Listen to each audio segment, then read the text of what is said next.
Hey guys, how's it going?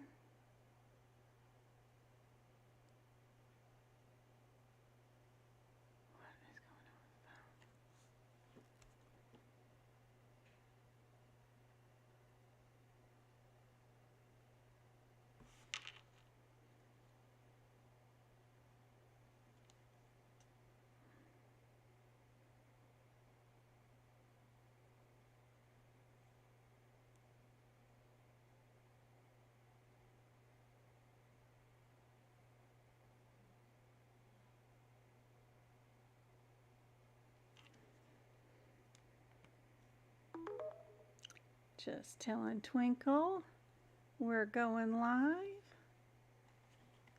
Awesome. Let's go live on TikTok then. Let's get that one going too. Hey Christy, how's it going? Good to see you. Hey Twinkle. Sorry, I guess I got to get over here to this microphone. I keep forgetting I need to talk into one. So I've got the YouTube streaming too going on, just in case anybody wants to follow along with that. The YouTube streaming is getting 2 views. You will have access to see my book that I'm prepping and the practice questions at the same time. Where on TikTok you're just seeing the practice question right here on my screen because I can't show both the way I can on YouTube, which is kind of cool. But it also helps me from having to download these TikTok files and save them and republish them onto YouTube. This directly recording them on YouTube gives me more options, plus I don't have to save or download or use up a bunch of memory. Hey, Elaine, good to see you. How's the weather in North Carolina? Hey, Maggie, good to see you. Thank you for sharing the live on TikTok. Thank you for the thumbs ups everywhere else. Hey, Sunshine, how's it going?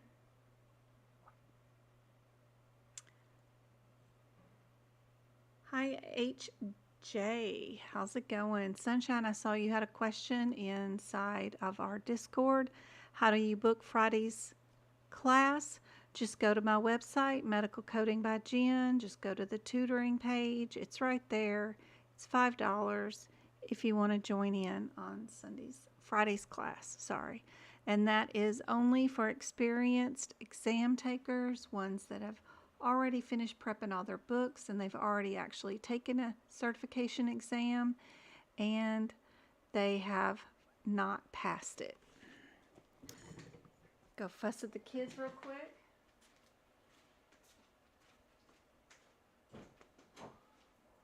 One grain of cereal on my floor, left behind. Now you turn around and you look.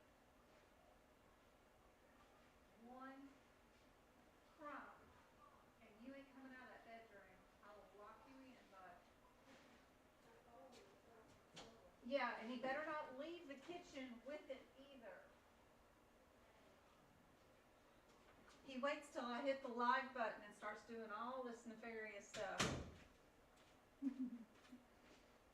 Ooh, I've been cleaning house all day. You know how it is. Don't put anything on my floor. I've been working hard all day. The house looks good. Y'all aren't about to mess it up. Y'all got to give me a day to bask in my gloriness of the clean house before y'all mess it up. So right now I'm just going through the CPT codes. If they have a parentheses in the descriptor, I'm highlighting it with my left hand, which is not good. I'm not left-handed, but trying to.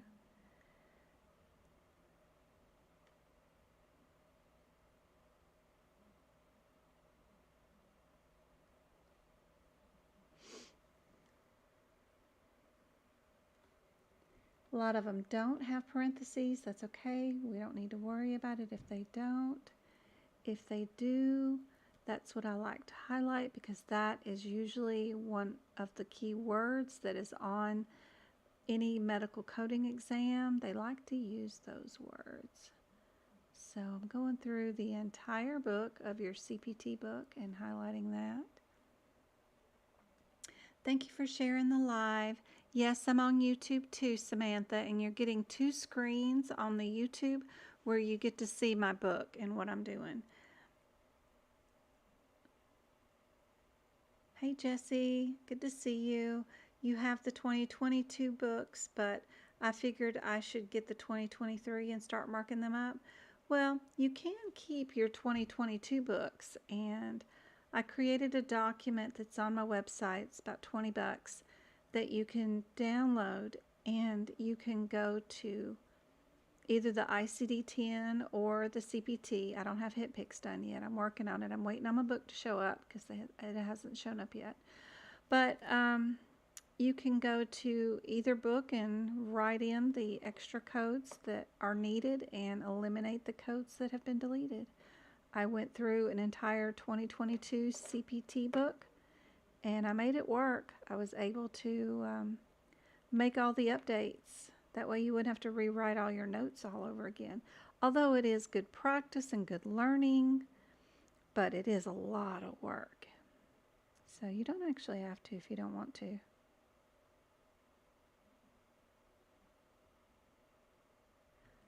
I've got pictures of all the codes that changed from the 2023 book in there too, just in case you can't read my handwriting. And then I've got pictures of what I wrote next to the 2022 codes that may have changed.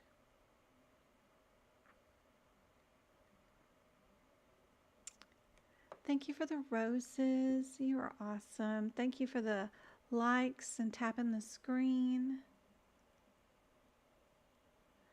Let's see. On YouTube, we're saying it's rainy in North Carolina and chilly. Is it okay that I attend the Ducks meeting even though I am preparing my books? No, Elaine, you really shouldn't. This is for more advanced people that have failed their medical certification exam. I don't know. Did you already try taking your exam without any book prep and fail it and maybe have multiple attempts? Other than that, not really. Really should have all your books prepped. Really should have done all your practice exam questions and have taken the medical coding certification exam either through CCS or CCA or HEMA, AAPC or NHA, and you just can't pass. Maybe even multiple times.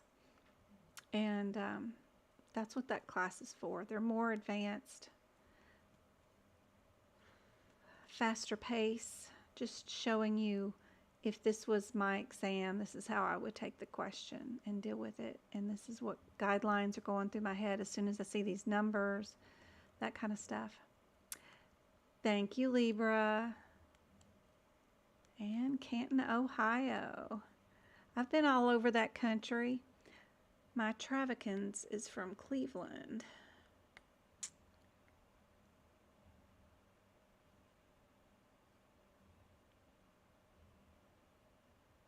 I won't be able to get to all the messages on TikTok. Sorry, guys, I'm trying. But it looks like you guys are answering it sometimes. Thank you, Jay, for the follow. What pens do I use? I use the Precise and I use Le Pen, L-E-P-E-N. They're quick drying. Anything that says it's quick drying works better with this year's books, since this year's books have very poor paper quality. I'm still having a lot of bleed through, as you'll be able to tell on some pages that I've already done the notes on. Like, oh gosh, where was I at? I was on page 30 of the 2023 CPT book. And just looking, let's see, where was I at? Like, those marks right there are just bleed through from the other side. And it looks like I may have written there, but I didn't. It's on the other side. So you really don't want anything that is ballpoint that you have to roll across like this one. You really want something that will start flowing as soon as you touch the paper, and is more like that's like a brush stroke. It's not a ballpoint pen. It's as soon as you touch it, it's just going to flow onto the paper. Unlike this one that's in my hand, because this one's a ballpoint. You got to roll the ball, and then that's going to leave impressions on your book. But you can see this stuff right here.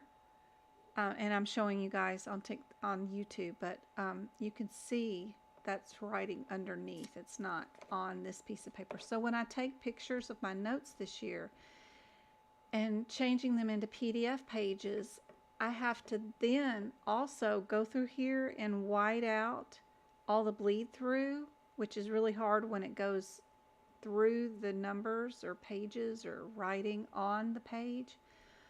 I don't know. It's a big challenge. So I'm not only having to write notes, but I'm also having to go back and white out the opposite sides writing on the previous pages before I take pictures. Or I'm just getting tons of complaints about it being crazy. I was eating cereal and he just decided to jump on my shoulder. Okay, go away, Travis. Thank you. Kitty cat jumped on his shoulder. He walked in here with a cat on his shoulder to show me. It was really cute.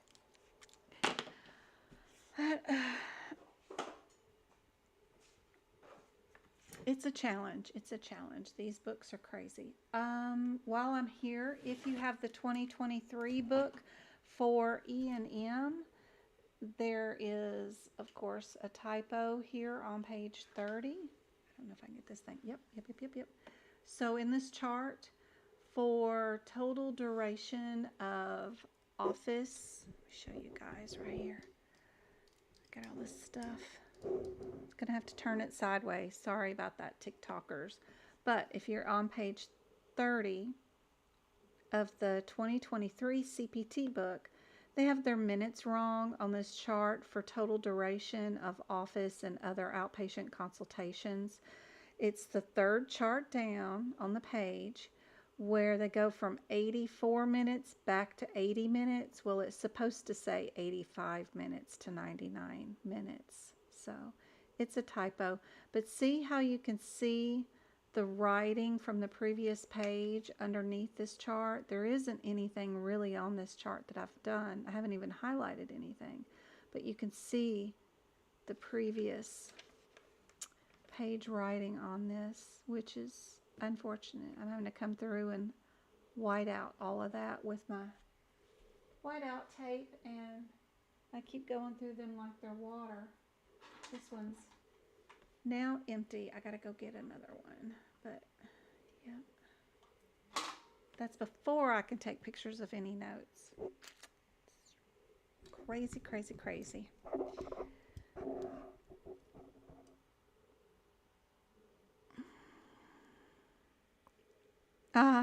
Thank you, Samantha. I get fussed at for my handwriting. Ooh, my. Go-kart, that was a 2023 CPT book, page 30. There is a typo on that one. And gosh, you can just see my writing through there. Let's see here. Get that, and then get this.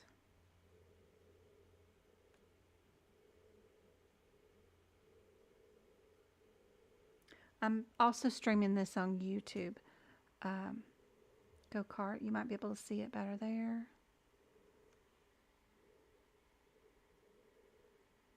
Let's see if I can get there. It does say live. What does that mean? Oh, there we go. But yeah, a little bit of a delay, but this is what it looks like on YouTube. You get to see two views, one of my book and then one of the question we're going to work on. So just in case. Who's passed? Somebody passed. Yay, Samantha. Congratulations. That's awesome. Good to hear. I hope I helped in some way, make it a little less stressful for you. Are you going to go for another certification? That would be cool.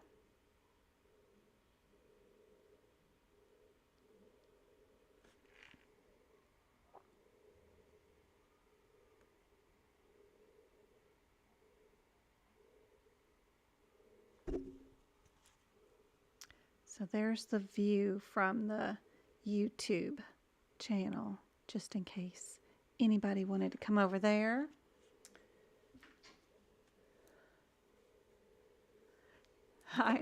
I got 2 monitors now. Yes, I got the 2 monitors going. It's crazy. Yes, the La pens are awesome. You bought some. Yep.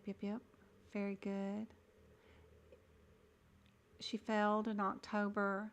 You did book prep, just haven't finished it all the way. Yeah, that's fine.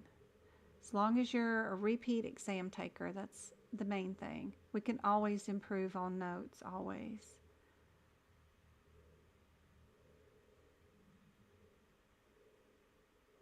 Thank you, Autumn. You like it on the YouTube better?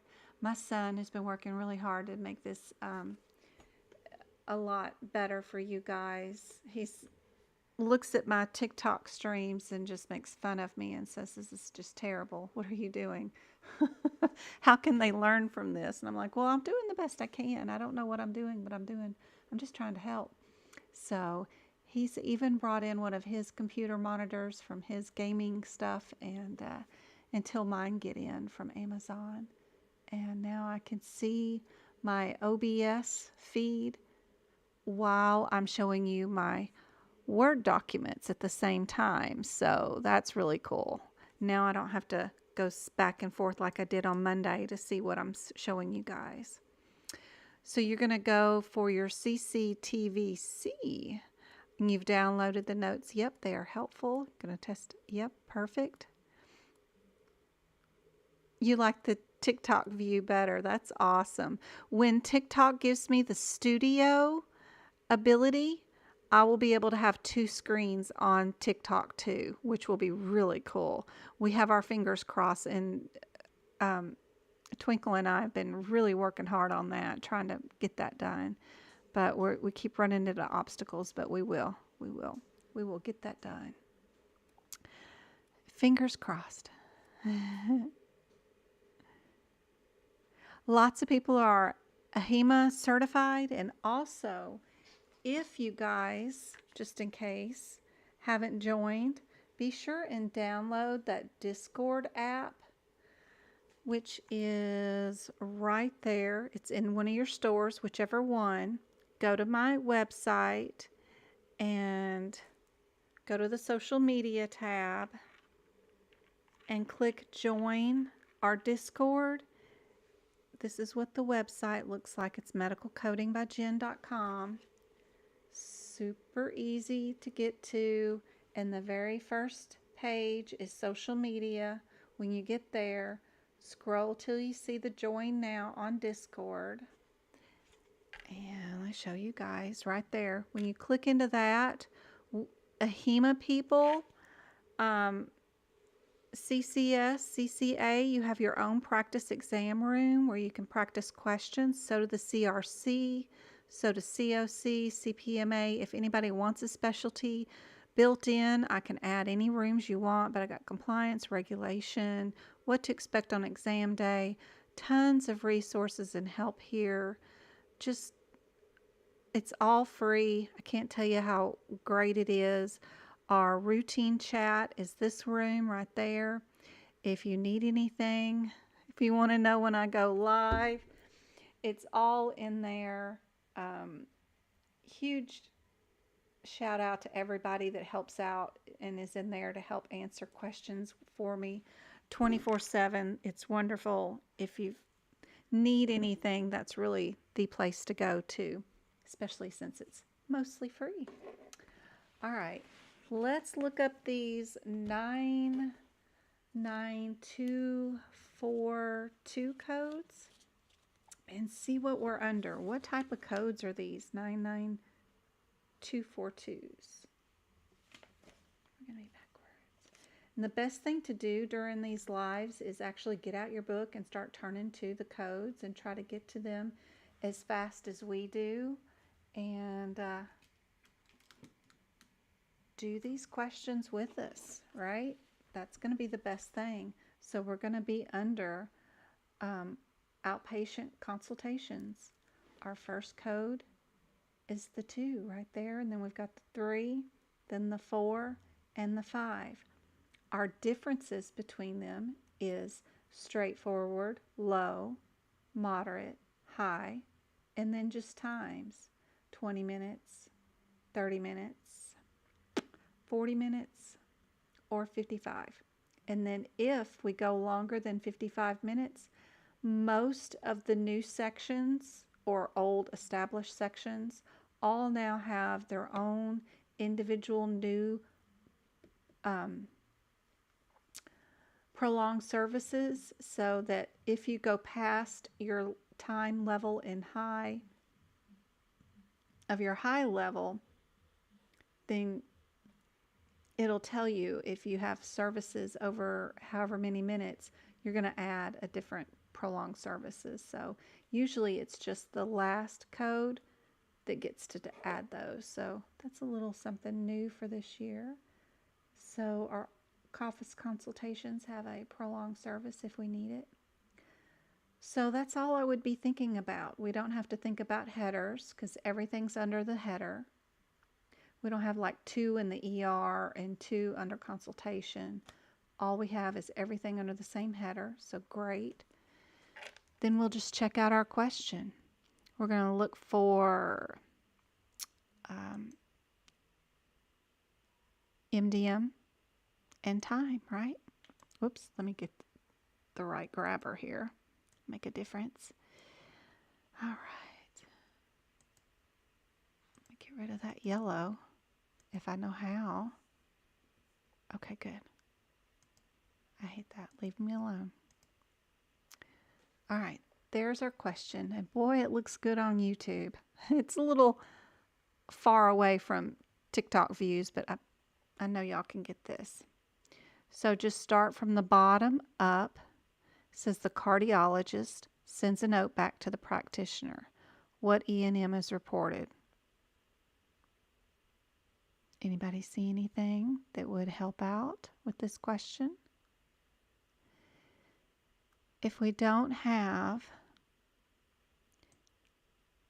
MDM noted, then we need to go off of how many tests were ordered, which means we would technically not be here. We would be at our page 17 if you're in the 2022, and I forget what page number it is on this one, page 8. And we're going to be looking at,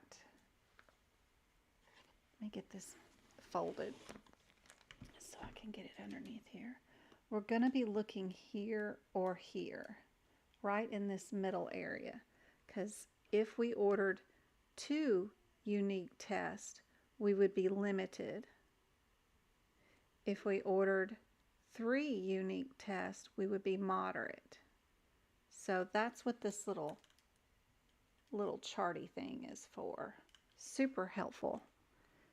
So we can see how many we ordered. We ordered an echo, or reviewed an echo, or whatever. And we did an EKG. Was there any blood work? Now, an EKG and an echo are done differently. This is a rhythm strip with stickers all over your body, and an echo is an ultrasound. So those are unique. If we did blood draw or something else, that would also be unique. But if we just did 2, we would be at what level?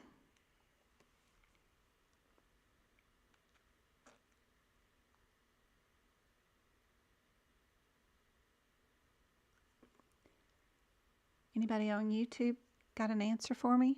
What level would we be? Claudia says B. Bridget says C.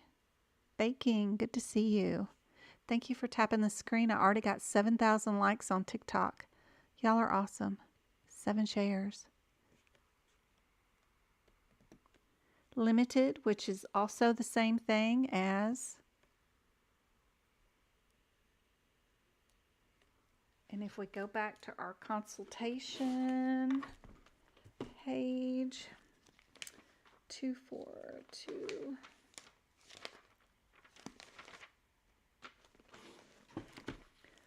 the one that would be limited, would it be straightforward or low?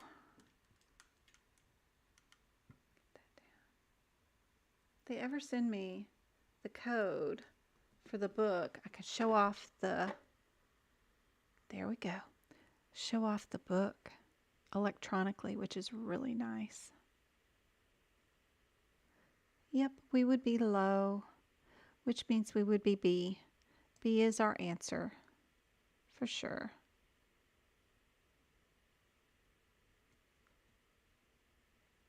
Yep.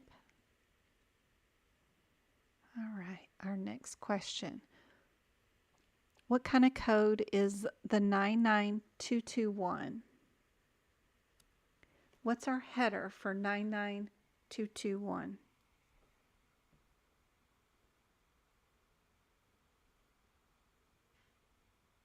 I know it off the top of my head, but I'm going to see how fast you guys will know it. What is the 99291? Or sorry, 99221. Good Lord, what am I saying? I'm saying my critical care code that I love. I love that critical care code. Yep, that is our admit to the hospital. Anybody on YouTube know what 99222 is? What kind of code is that?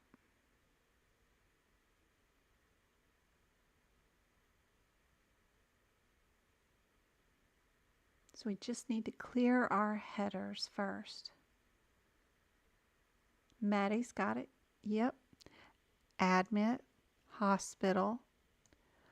Whether it's observation or inpatient, either way, it's just admit, hospital. Yep.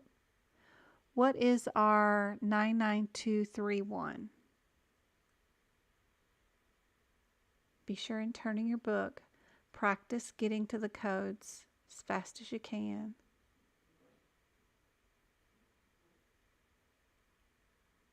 What is 99231? Subsequent. Yep. That means yesterday they were admitted. And so is our 99232. The first thing we need to worry about is just those distinctions, just that. Are we admitting the patient right now at the end of this note?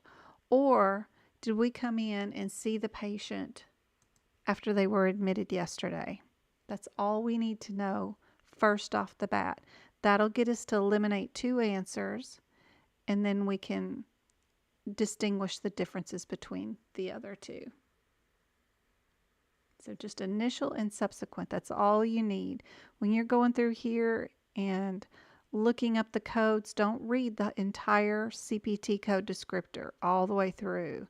If you're reading initial, hospital, blah, blah, blah, it's too much. You just need to know that this is admit and this is subsequent. That's all you need to do. All right.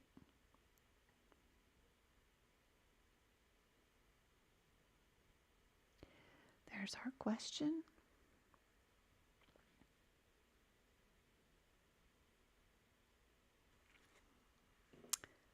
The app was Discord, Discord.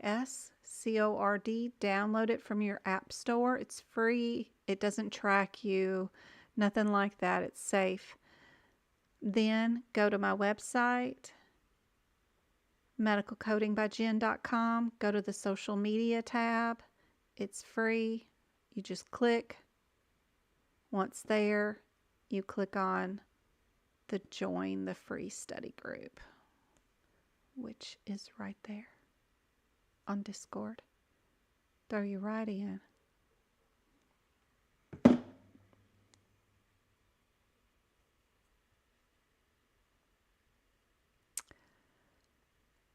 Lash and Jess, Maggie, Claudia, Love, Tay,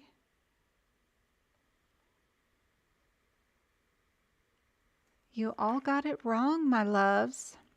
Okay? Remember, the last sentence. Don't assume from the top of your note what you are coding during the certification exam. Don't assume. Go down to the last sentence and see what they're wanting you to code. What are they wanting you to code? A cardiologist. Okay, who admitted the patient yesterday? Gastro admitted the patient yesterday. So gastro, if they came in today, it would be subsequent. But cardiology is who we're coding.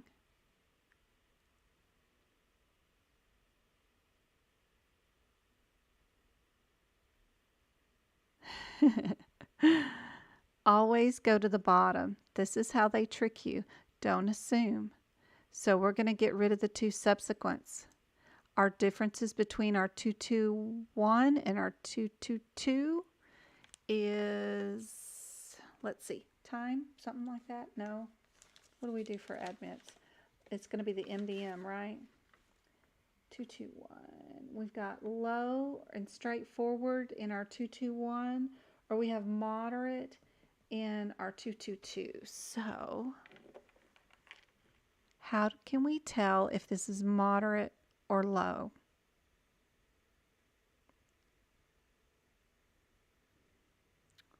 We have 1. What did the doctor do or order? She has chronic, so she has 1 chronic condition. She denies any complaints. Her INRs didn't even order one. It's a good risk. I mean, they should, but they didn't order one. Just told the patient to follow up in outpatient with that. So what do you think? Where does 1 chronic go when they don't give you the MDM?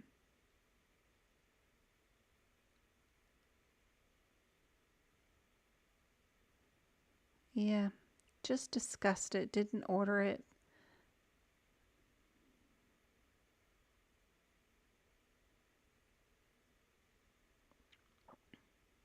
I think it's low too. They didn't do a whole lot. They didn't order an echo. They didn't do an EKG. They didn't do even the slightest blood work.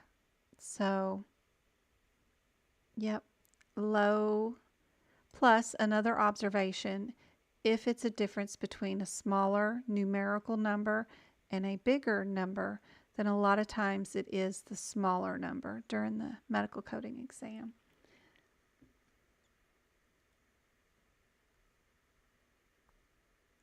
Good observation, Sharon, on YouTube. Very cool.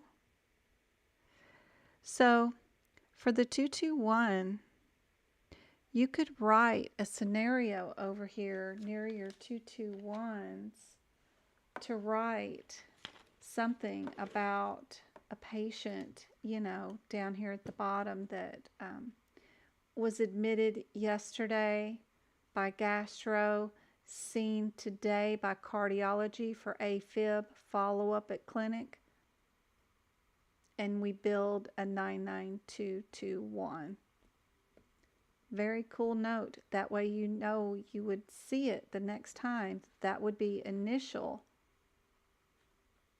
admit or initial observation, whatever they're calling it nowadays, but it's the initial visit in the hospital for that cardiologist.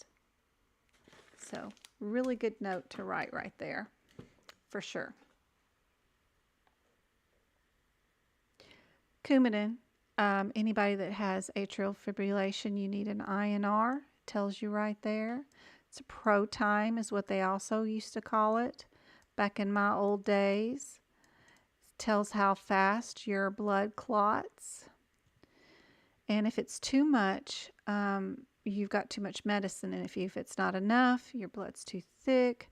That's why you have atrial fib, because your heart can't pump it. It's too thick. So it's a little playing game between generic drugs and that kind of stuff. So there is, and they even called it straightforward. They didn't even call it low. But since we have straightforward and low in the same code this time, I didn't disagree with what anybody else said. There is a minimal risk because they didn't do much. They didn't do the INR, which probably should have done, because Coumadin itself has a high risk. So they still call it a straightforward. I would have called it a low too, but I'm too clinical to be coding because I see patients differently than coders do,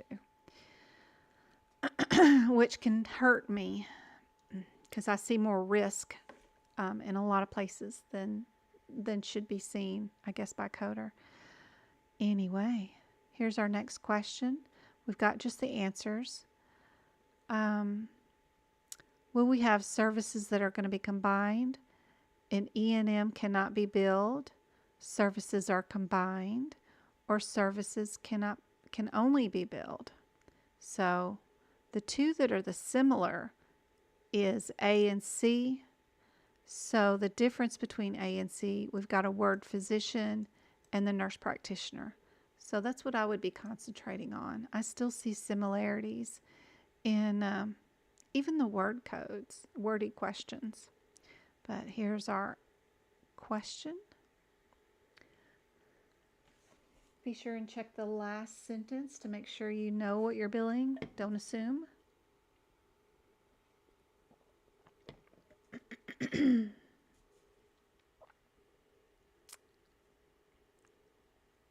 Thank you for the 10,000 likes and the 8 shares.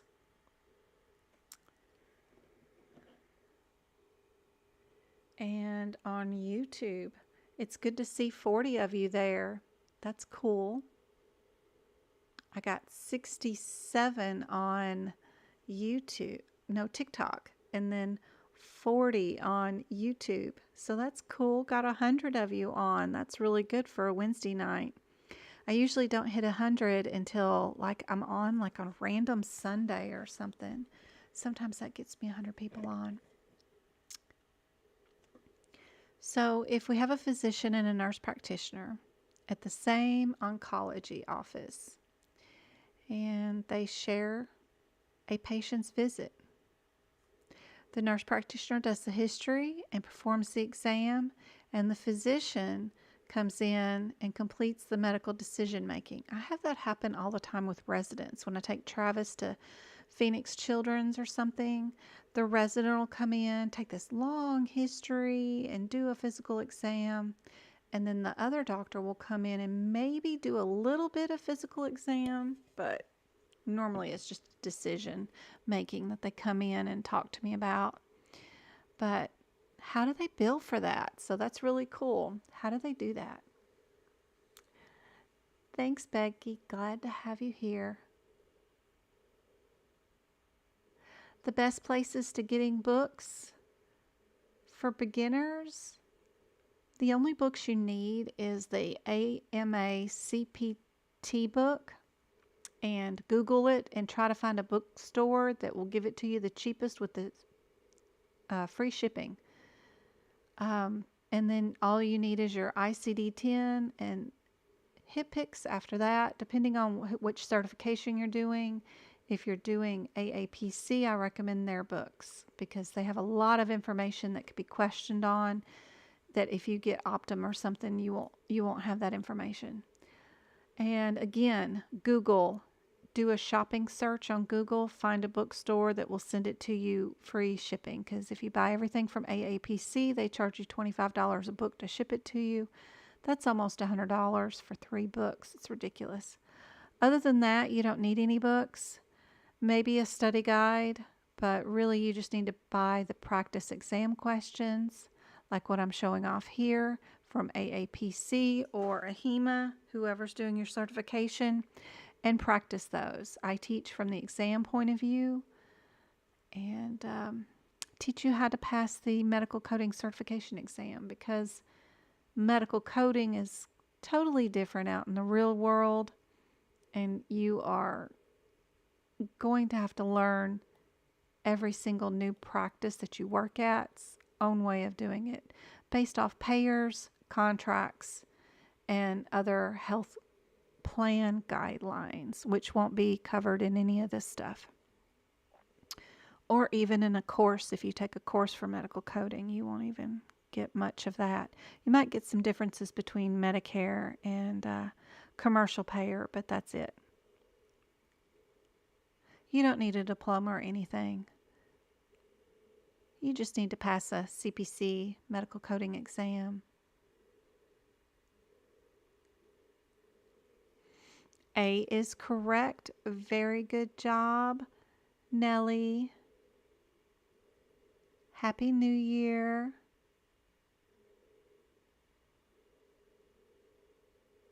The closet. You probably might have modifiers. The AAPC isn't too big on those. Thank you for the follow. It's good to see you guys. Yes, A will be the correct answer. And there is a CMS guideline that you can go to if you wanted to read the article on that one. Another wordy one. Would the service provided and the participation of a resident, or would there be a diagnosis and a procedure performed? Would there be furnished and a breakdown? Or would they furnish? Ooh, they have 2 that say furnish, so that's intriguing. One by the teaching physician, and then the other one by the resident, or only if the physician was present. Interesting. All right, let's see what our question is. If I don't show the answer. Go. Here we go.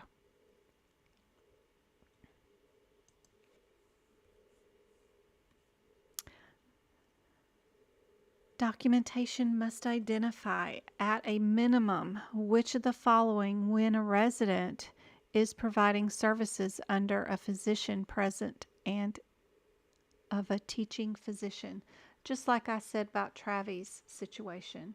When he goes, we usually have a resident just beaming to talk to us and has a good time, excited to sit there for a while and ask us all sorts of questions.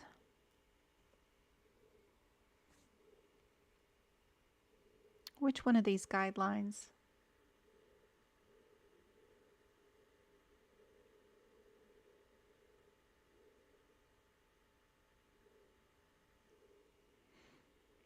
Would hold true?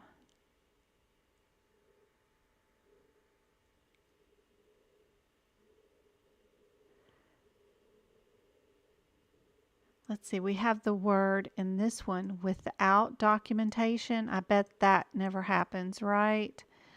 No, there's guidelines. We can't just throw diagnoses out there and do stuff performed. There's going to be something. So you know definitely it's going to be one of these two with the furnished that are the same answers. So what's our differences between these two? Physician and the resident. We just code based off what both of them do, or do we have to make sure that the physician was physically present? And that doesn't mean in the room with the patient, just physically in the building and then goes in to see the patient. Yeah, D makes more sense. Indeed. And there is the law there for that one. All these guideline ones aren't as fun as the coding ones, but they're important to get under your belt because you never know what kind of coding compliance questions you might have. And we do have 5 on our exam, especially if you're taking it from AAPC. Services furnished in a teaching setting are reimbursed under the Medicare fee schedule when?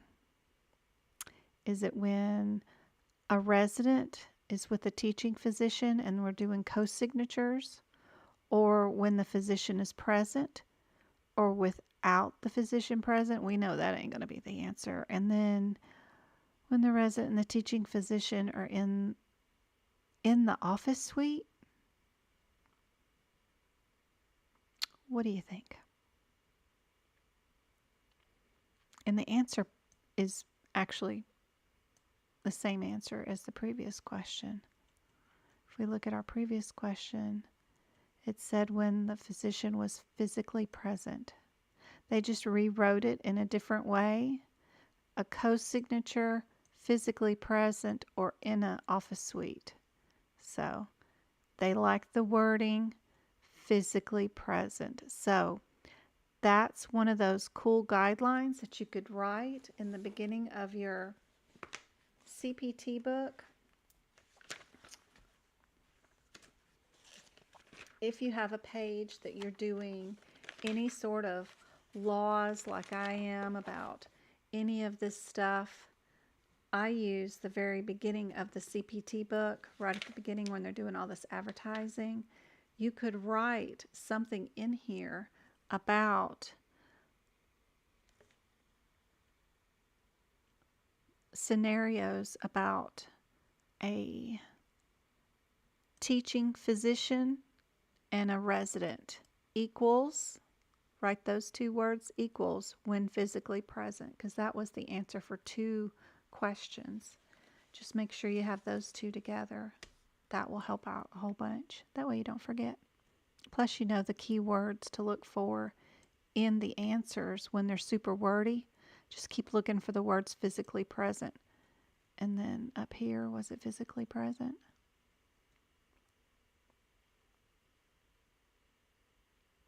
They said something about physician if incident requirements are met. That means the physician has to be present. That's the incident that must happen. Yeah. All right. What have we got going on here?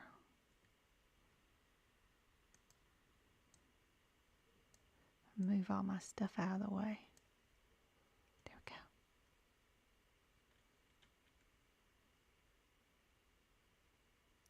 we go. Another one. Which scenario would qualify for an incident to bill? To billing. I wonder why A says that. I must have formatted something wrong because that is the same question. It's a good thing A is not the answer. We're going to switch that to, this one's going to be, is B. Oh, it's going to mess them all up. I hate this. That's okay. We'll move that one. We'll take that one out of the scenario, and we'll do that. We've only got 3 of them, A, B, and C, but that's okay. And we can get rid of that.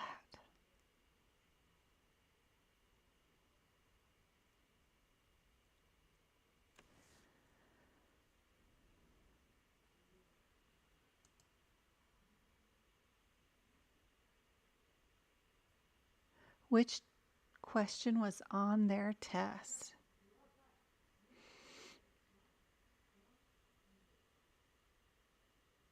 It was the one right before it. This one right here. Is that what she's saying? Thank you for stopping me, go-kart.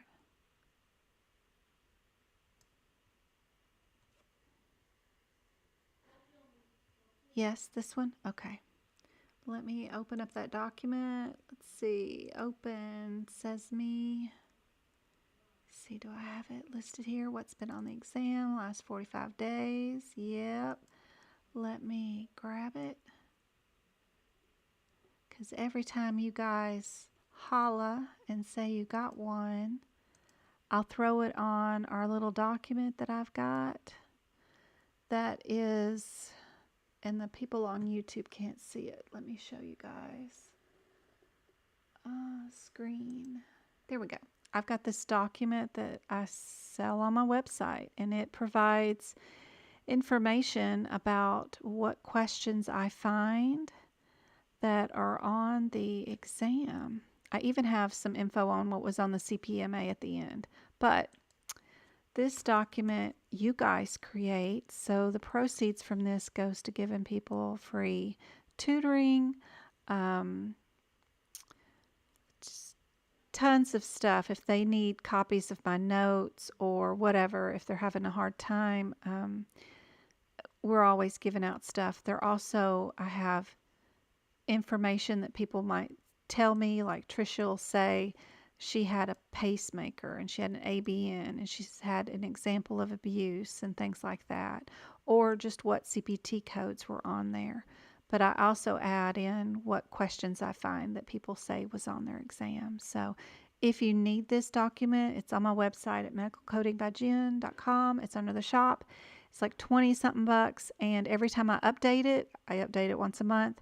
I'll send you a new copy of it with all the revisions. So you probably get sick of me, and you'll have to put me to spam when you've passed your certification exam. Not that it's just once a month I'll send it to you, but I can't really take you off the email list unless, it's just a huge list. So you'll be on there forever. So hopefully that's okay. Anyway, that's what they're talking about when they stop me for doing that. Let me get rid of that. There we go. Go back to our questions. Have we done this one yet? Which one was this one? Services teaching. Setting our reimbursed on the Medicare fee. We did this one, didn't we? Yeah. All right. This one is our A, B, and C. I don't have a D on this one. Sorta, kinda. Well, technically this one's B, this one's C, and this one's D. I don't know what I did with A. I'm always making mistakes sometime or another. No, you don't have to buy it again. I send it out to you. Just buy it once, and then when I update it, I'll send it out to you. So what do you guys think on this one? Everybody saying B on YouTube.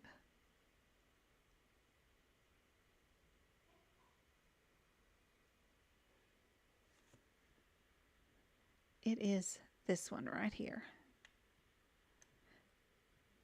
Incident to billing would qualify to an incident of billing. PA sees an established patient for the follow-up office visit at the direct supervision of a physician. That one is cool. And our rationale is right here.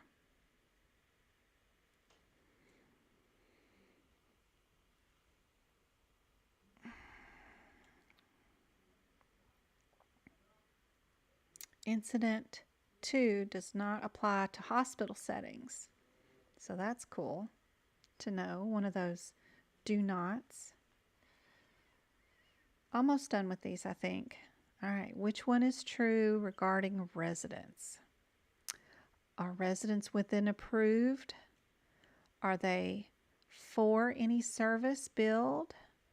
Are they residents act as physicians? Or do residents can see a patient in the absence of a teaching? Oh, we know that ain't true because we have to have them present. We know that one's not right. Somebody's got to be there. So we at least know D's not it. What do you think?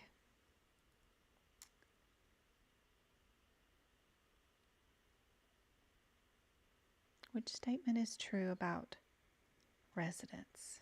We're looking for a true answer. Because this says absence of a teaching physician. So we got to have the teacher there. Even though on Grey's Anatomy, they're always leaving. They leave the residents there all by themselves.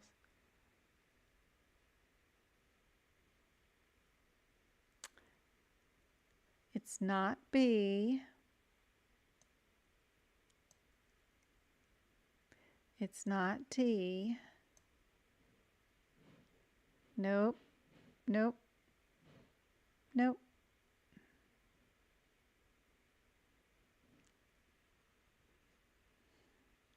There you go, Eileen. She got it. It is our A.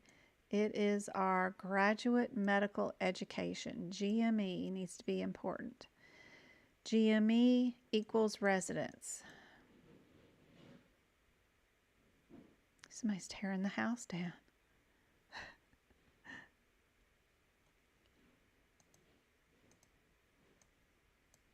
There is our rationale.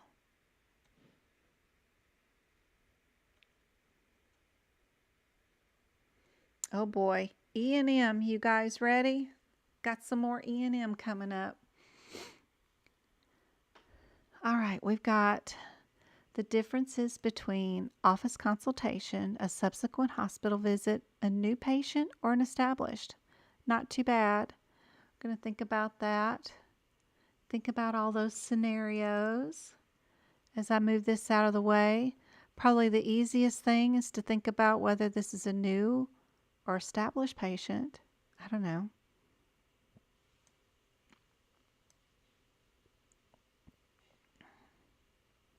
This is sort of going to be a case, I think. I think this is like 2 pages long.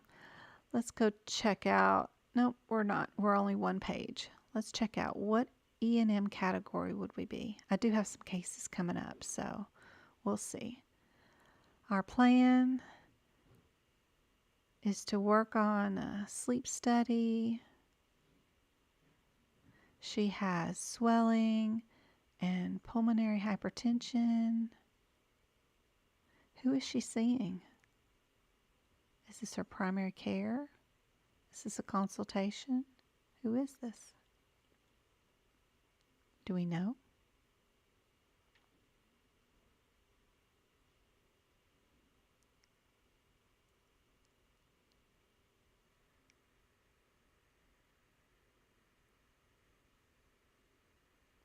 What do you think, YouTube? I don't think I see any new answers. What do you guys think? What do I do with the... What does this office visit look like?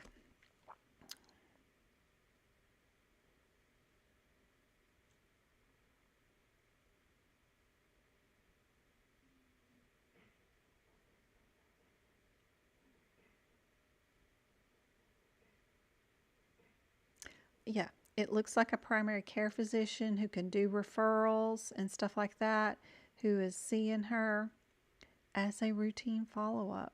Yep, that is a D. Perfect.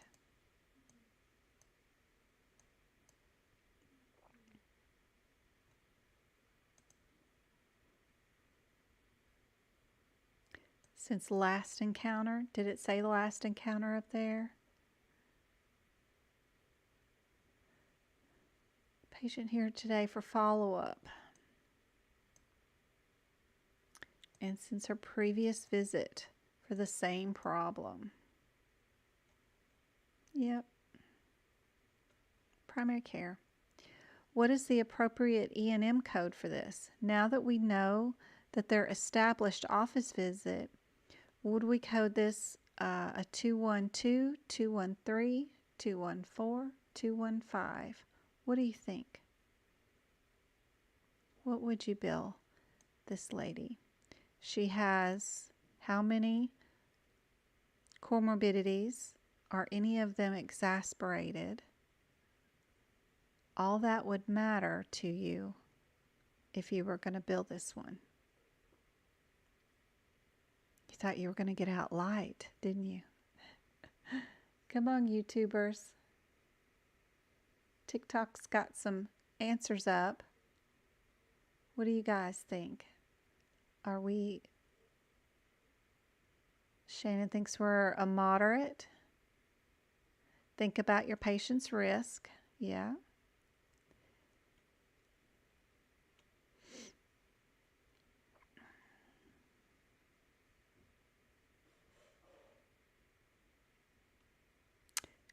Yep.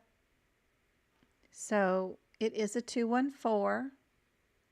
Not a lot of people got that one right. I think Shannon, did she get that one right? And Island Mom.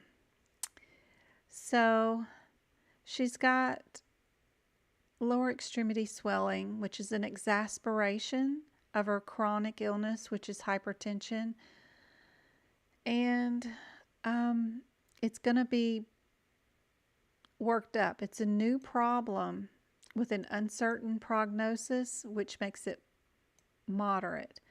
Her lower leg swelling could be a side effect of her pulmonary hypertension, but it also could be kidney failure. What if her kidneys weren't expressing, and then that's totally different. He didn't, or she, the doctor, doesn't know, and it's a new problem.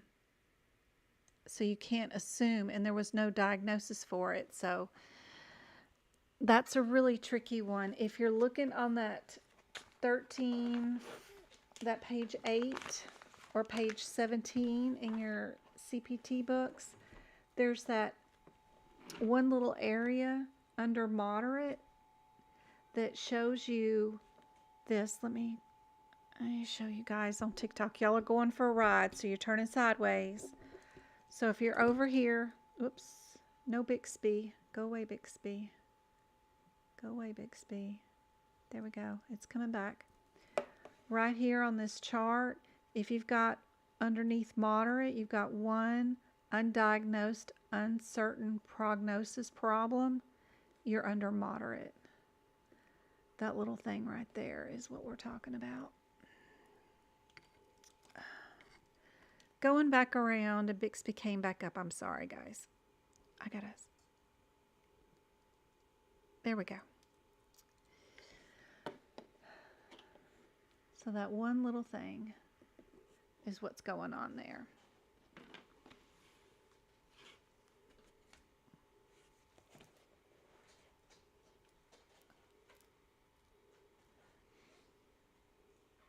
Yeah, they reviewed labs. Let's see, what did they do? Up here says, I did review the patient's labs and their echo. So that's 2 unique tests. And she does have moderate pulmonary hypertension. So that's 2 unique labs. But the most important thing was that new presenting problem, which was her leg swelling with an unknown diagnosis.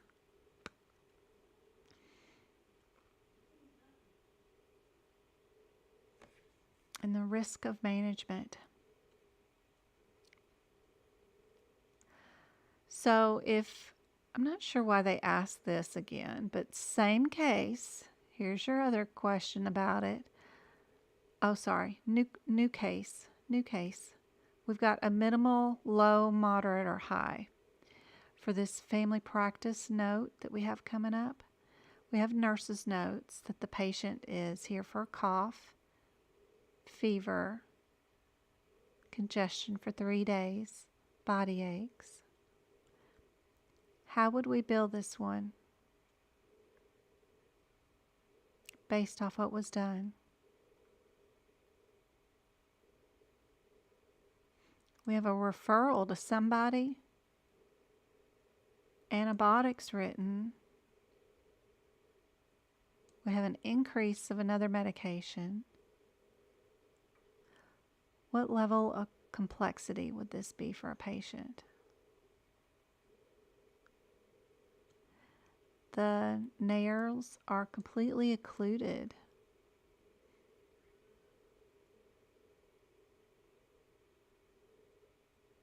How old is the patient?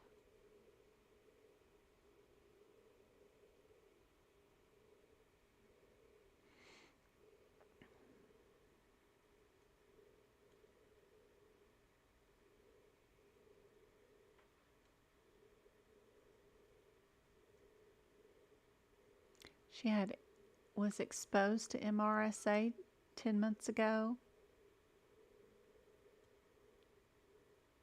She was exposed to a dog on Tuesday. Oh no. May need to go see an allergist, huh? Maybe that's what the referral's for.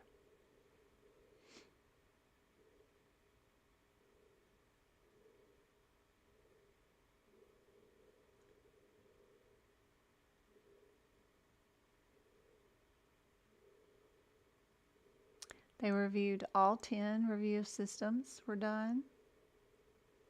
That might help. Yep, a lot going on. They reviewed the past medical history, family history, and social history. I think I have something I wrote in my notes for next year, something about this, that if you do a complete past family and social thing, I think that means something. It did in the guidelines last year. It doesn't this year, but this question may be more for last year's guidelines than this year's guidelines. But it's technically supposed to be for this year. So people are thinking moderate or low. Temple is thinking low. You'd think sinuses is pretty low. It's just been exasperated. And so if you have, and now they're calling her chronic, right? What did they say? Well, history of reoccurrent, yep, chronic. So we do have one chronic condition. You just need to know, is this exasperated or severely exasperated? But if it's still a chronic that's exasperated, you know you're at a 14, right? Instead of a 15 is severely exasperated. I'm thinking in my head out loud, sorry. The answer, let's see, is low. Very low. See, the patient has acute sinusitis, but that is not what they called it. They called it chronic up here. Gotta love AAPC.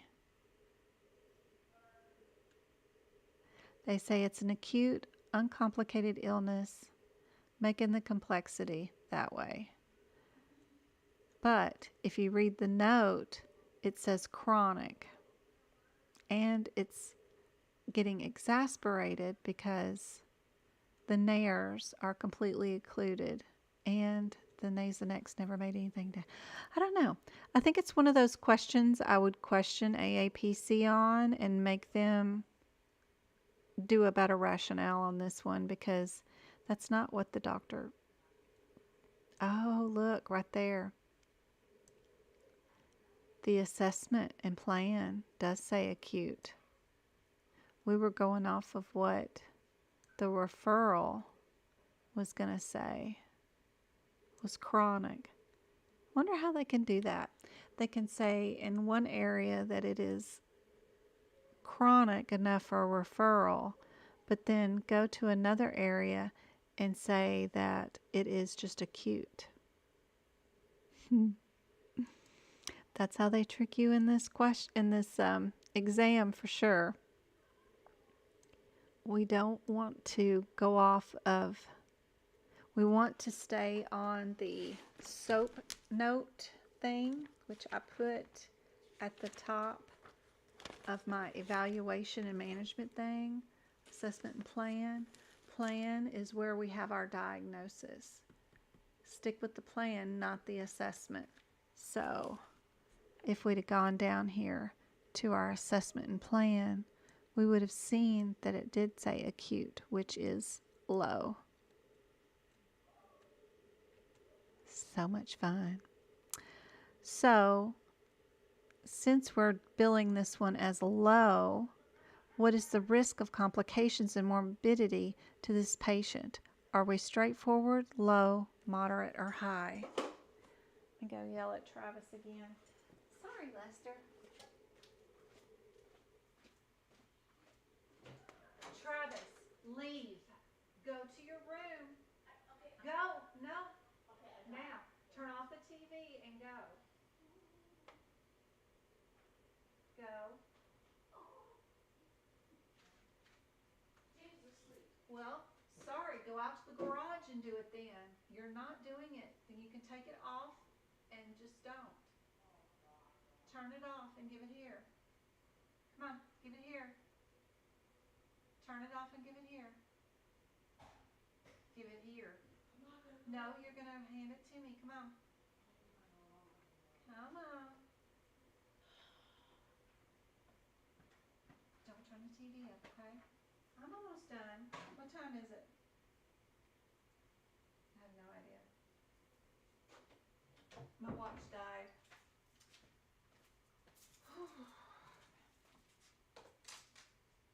Watch on the charger. All right. What time is it? 7:40. We still got an hour.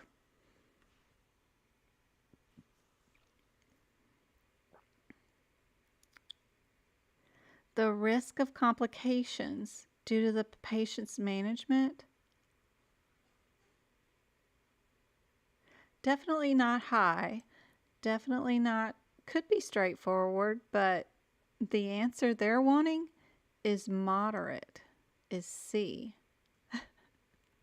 Because they were prescribed Bactrim and the risk is moderate for that one. Really? It's a 7-day RX, right? Or is it 10-day? BID for 10 days. It's not a 30-day prescription. I still would think that that would be low. This is where my 7-day prescriptions are. This is where my 30-day prescriptions are. I just don't like this question at all. It's just all over the place. My goodness. Yeah, meds are given, but meds are given with a UTI, and that's given a low complexity in other questions. It's just a crazy question. Crazy question. E&M baffles us all. It does. But I think especially this one.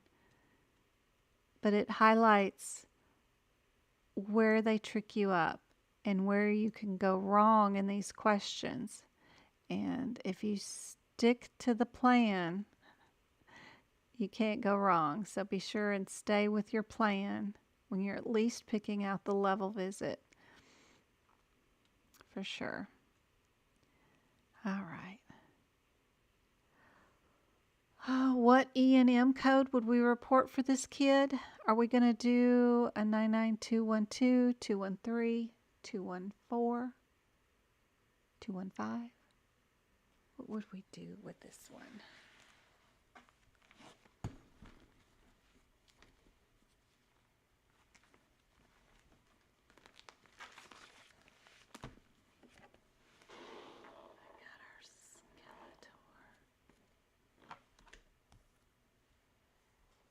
He's cool to look at. Yeah. We've got our 213, which is our low. But we have a moderate risk because of the prescription. But we can't bill the moderate because We don't have everything matching. So we've got acute, which is low, no data analyzed, but then a moderate for the RX. But unless we are moderate for everything, we can't bill everything is moderate, we have to bill low. If one's low, they're all low. All right, I've got another one. What is our 99383? What kind of code is that one?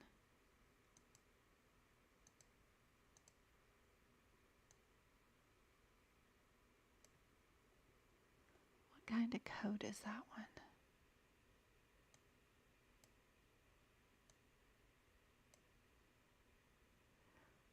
What kind of annual?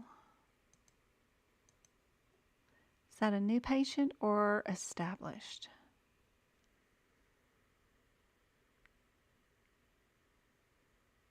New or established?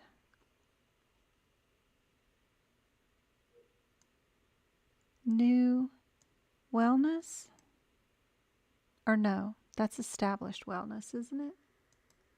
I always forget.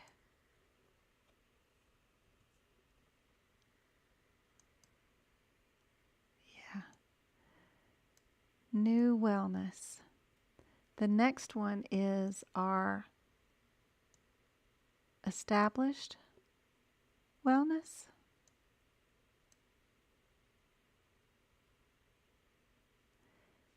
Then our 213, is that new or established?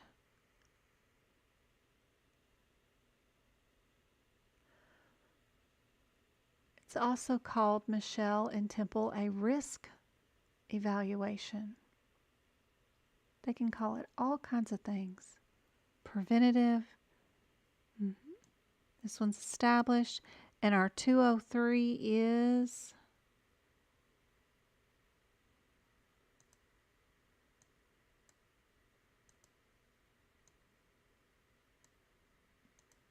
that one's just a new visit. Yep. All right. Let's check her out. Are we new or established? We can get rid of 2 answers just by knowing that. Is our patient new or established?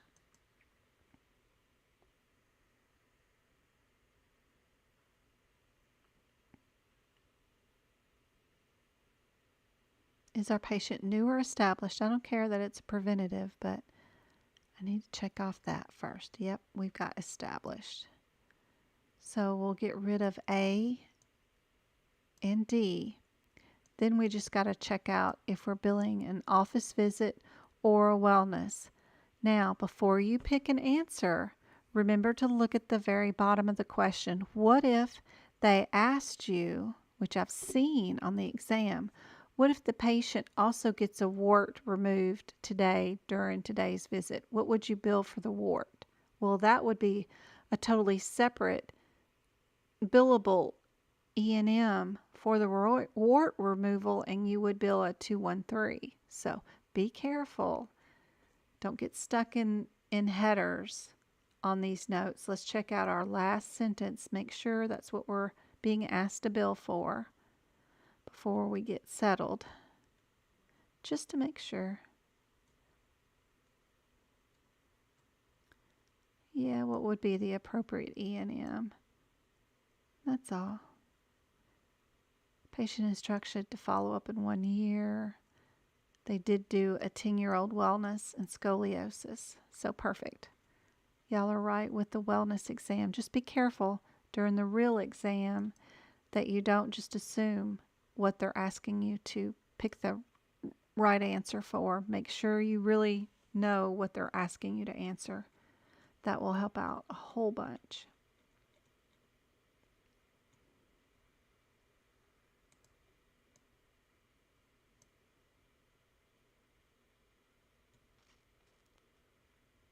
Are there any additional codes we should code with this?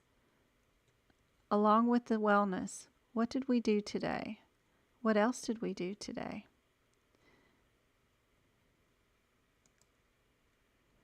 We have a big long note here.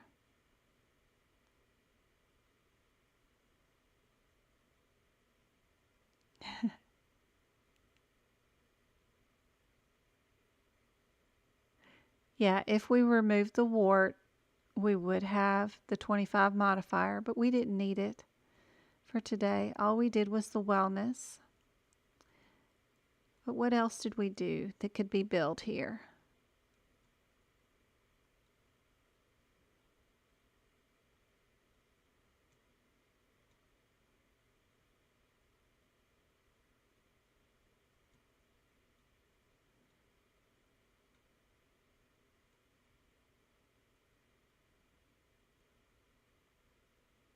Anybody else see what else we could bill for today during today's office visit?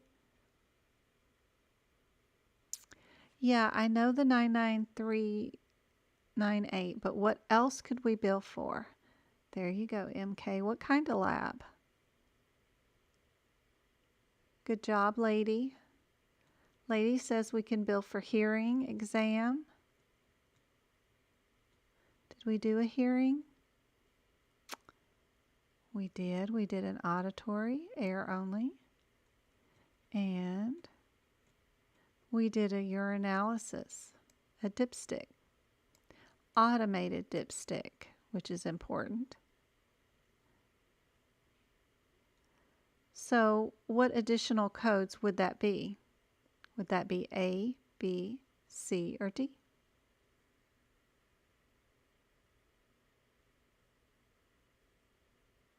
We ordered an x-ray, but we didn't do it in the office, so we can't bill for that. We didn't do it. That was just part of our decision tree, decision making. Annie, try again. Anybody on YouTube? We have two with the same answer. Y'all remember what I've taught y'all. This is just a regular office visit, a 212. We didn't do anything to negate an extra office visit. All of everything that we did for this patient, including the hearing, the urinalysis, and looking at her spine, all resonated and stays right in that preventative screening office visit. So we definitely don't need an extra office visit. And what is in our throwaway that is also in one of our answers that we kept, when we have a similar answer, that will tell you right off the bat what the answer is. It is not D. That's an outlier.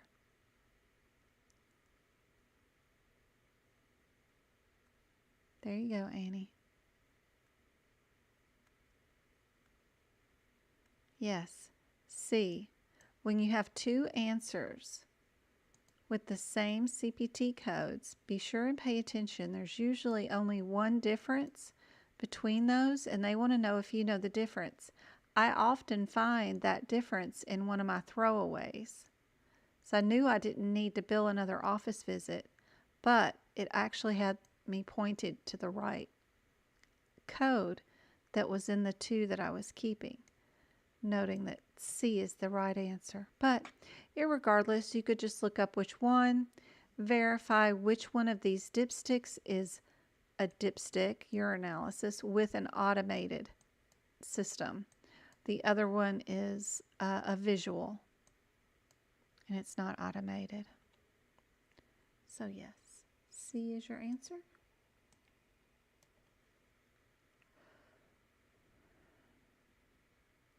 A lot of times, none of the above is the answer. It's one of their favorites. None of the aboves or all of the above. Just so happens this is one of the small percentages of ones where that's not the correct answer. Definitely should know that you can bill for a urinalysis and a hearing exam for during a office visit. You get to bill for all that stuff. So that would have led you to know right away to get rid of none of the above, because we can definitely bill for those. y'all have been in the doctor's office enough times or had your kids in there to know they'll check hearing, vision, and urine. All those can be billed for doing them in the office.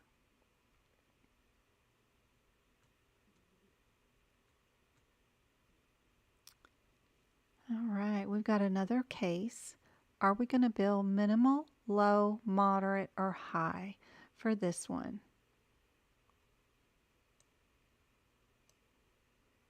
We've got another pediatric situation.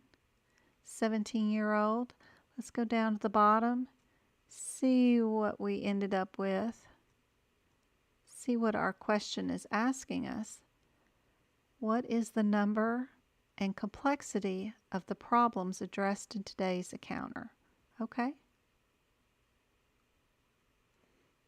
So here's our assessment and plan. Not going to say much. I'm going to see what you guys can come up with.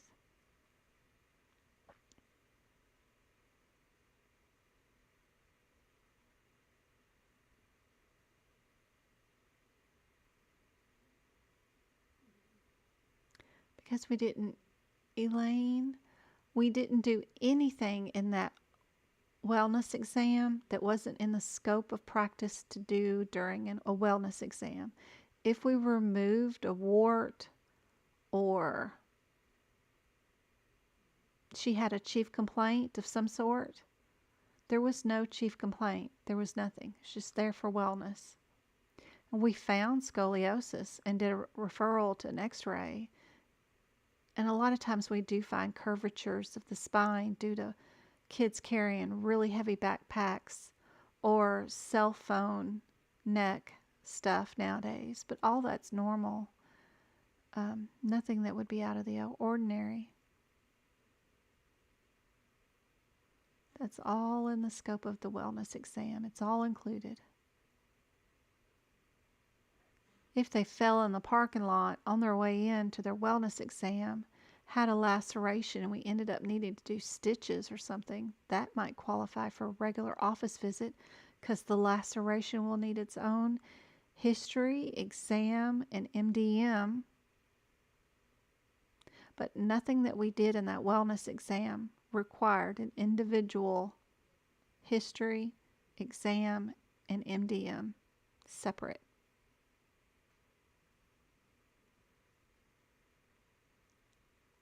Hope that helps. Now this kiddo, we have a 17-year-old,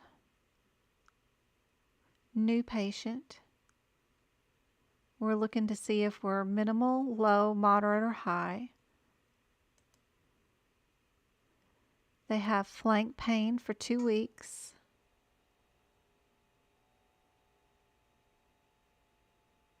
Painful during urination.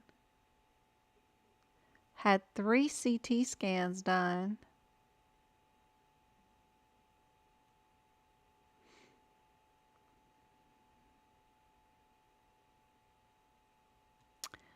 Current medications is antibiotics, pain medication, some good stuff, a stool softener because the pain meds can make you constipated, and the patient is a type 1 diabetic.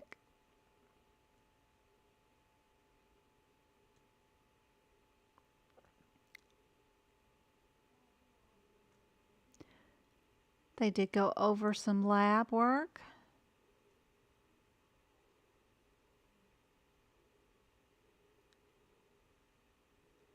We did.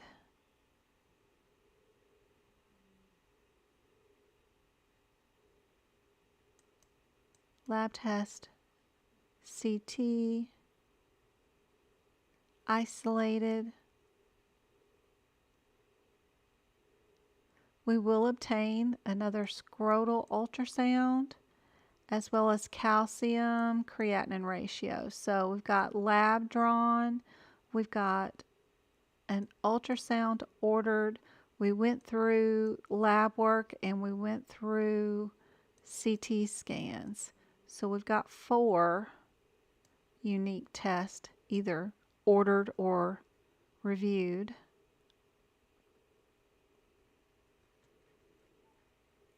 So what are we going to be?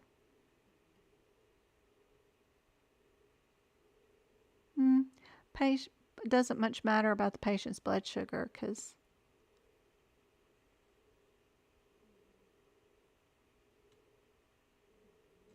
we went over those results, but it's the same thing as all the other results.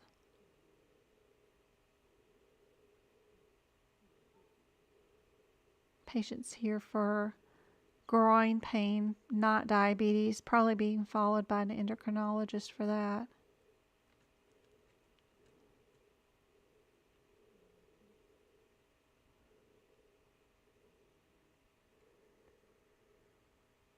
Everybody saying moderate on YouTube.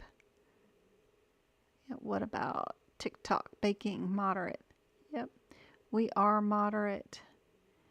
What is the number of complexities of the data reviewed and analyzing it? When we went through and we looked at that lab work and we looked at the CT scans, what was the number of complexity of the data we reviewed? And I think there was a urinalysis too of the colony of something. So it looked like we went through urine, we went through blood work, and we went through the CT scans.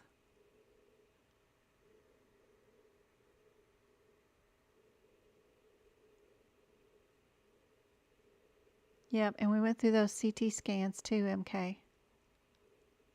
Yep. So is that minimal, limited, moderate, or extensive?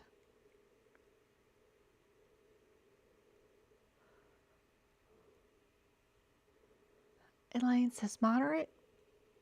Yep, moderate. Good job. We got, oh, because of what they ordered. I thought that was because of what they reviewed and analyzed. But now they're going off the results of what we ordered. That just makes no sense in the rationale, because they're asking us what was the number of complexity in the data reviewed and analyzed. Well, we figured out that was the UA, CT, and the blood work. But they say it's moderate because they ordered the ultrasound and the lab work. It's still moderate, but it's still moderate. Thank you, Twinkle. She's got it going on both sites. It's awesome. What's the appropriate E&M visit for this patient? Ooh, and they're a new patient? Oh, I would hate that. That's like a lot to take on for a new patient. 17-year-old insulin-dependent diabetic. Recent hospital visit.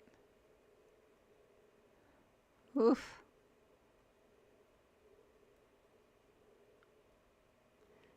Everything was moderate, so I would pick 04. What about you guys?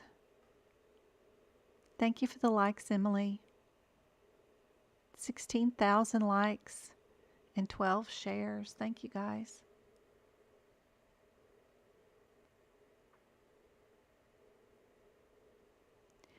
YouTube subscribers and TikTok subscribers will get extra entries into more drawings we're going to be having on Friday. So I appreciate it. Hopefully we can give away some free workshops, free tutoring, free notes if I'd ever get any of them done. I'm almost done with the E&M. Almost. This is an 04. Easy peasy. And that's it of my E&M. Let me see. Do I have another one open? I have what's been on the exam. I have this one, the live, but let me see. I think I'm going to have to, no, I don't want to.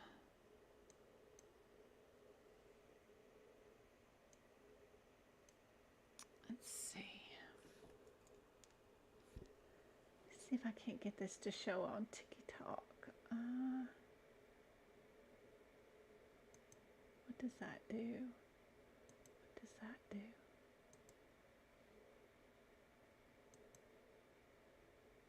That one. There we go. Sorta.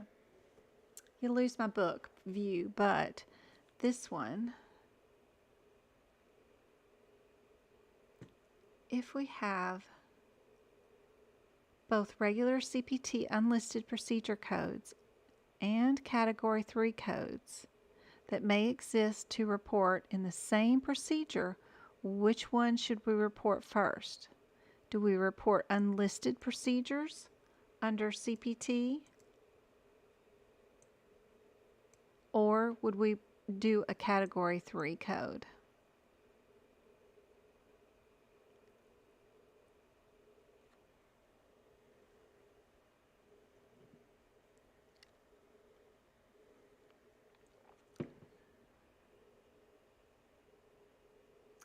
If you have both a regular CPT code, like an 80000, and then you ended up with a 0 T000, whatever, back there in Category 3, that both report for the same type of procedure, which one did you report?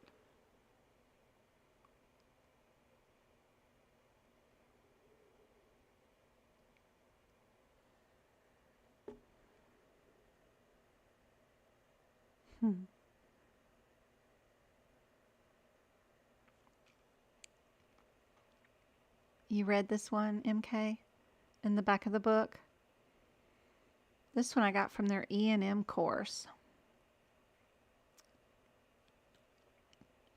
You're going to report B. You're going to report that Category 2-3 code over an unlisted procedure.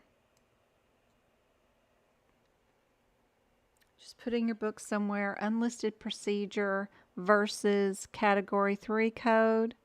Pick Category 3 code. Oh, it's on Quizlet.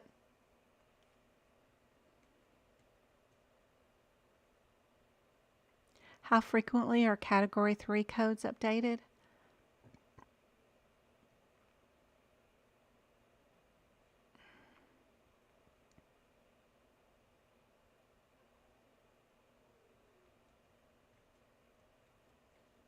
It'll be on the replay too.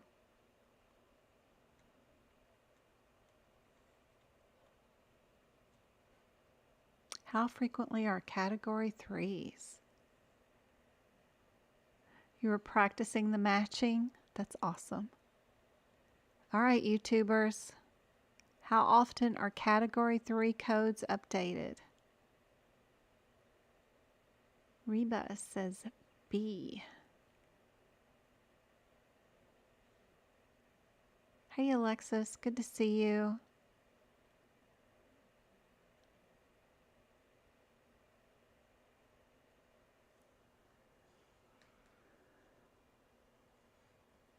We lost a few on YouTube. Only have 33 on now.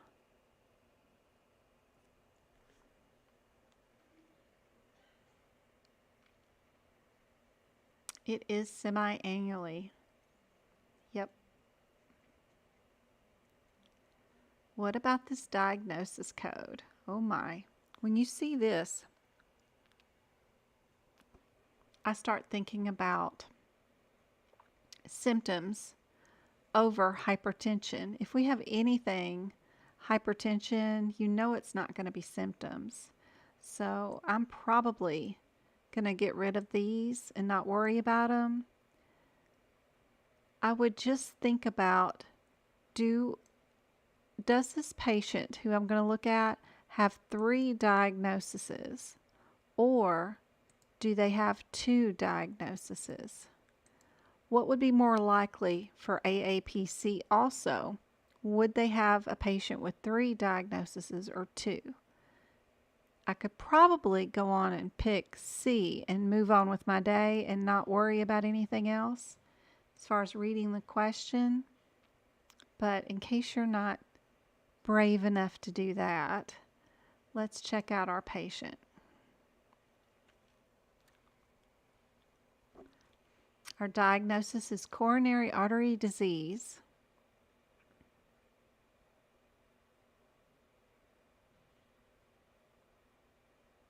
with severe systemic hypertension, right?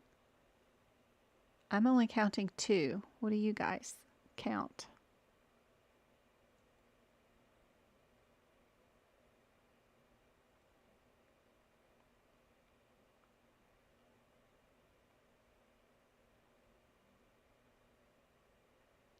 Hey, Jen, good to see you. It is C.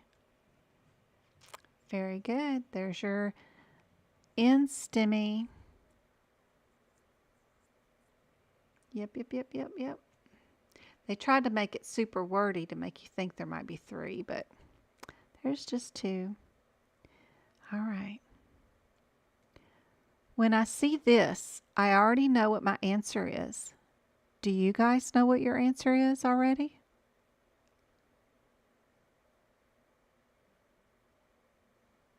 Can you guess?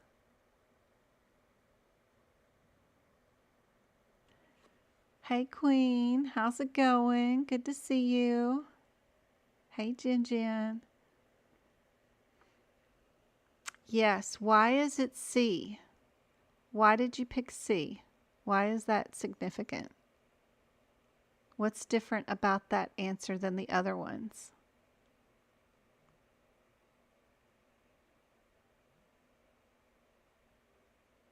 Maggie's got it. It's that placeholder. To get that 7th character, A, you need that X placeholder. So, very cool way of doing this question is just to look for your placeholder for your 7th character. And that is correct. Yep. Isn't that awesome? We only have 5 diagnosis codes. You will get an injury code as something to code. And this is just one way of negating some of the issues and figuring out what the answer is without worrying or stressing over the book or looking up all the different codes. So yes,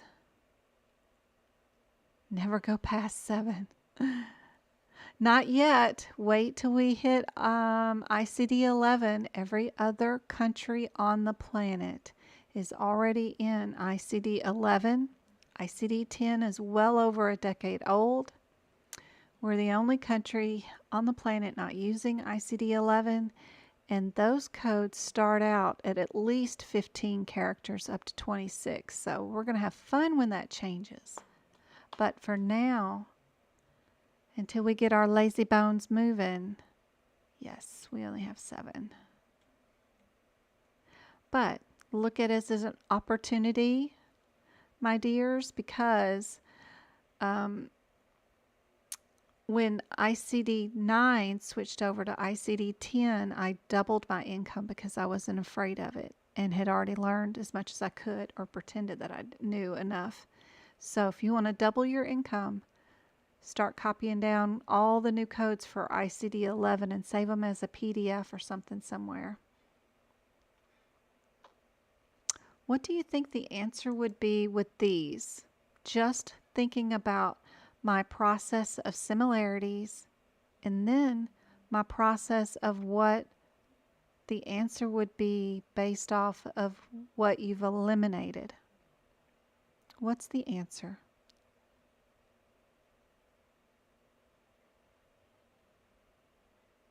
Come on, YouTubers.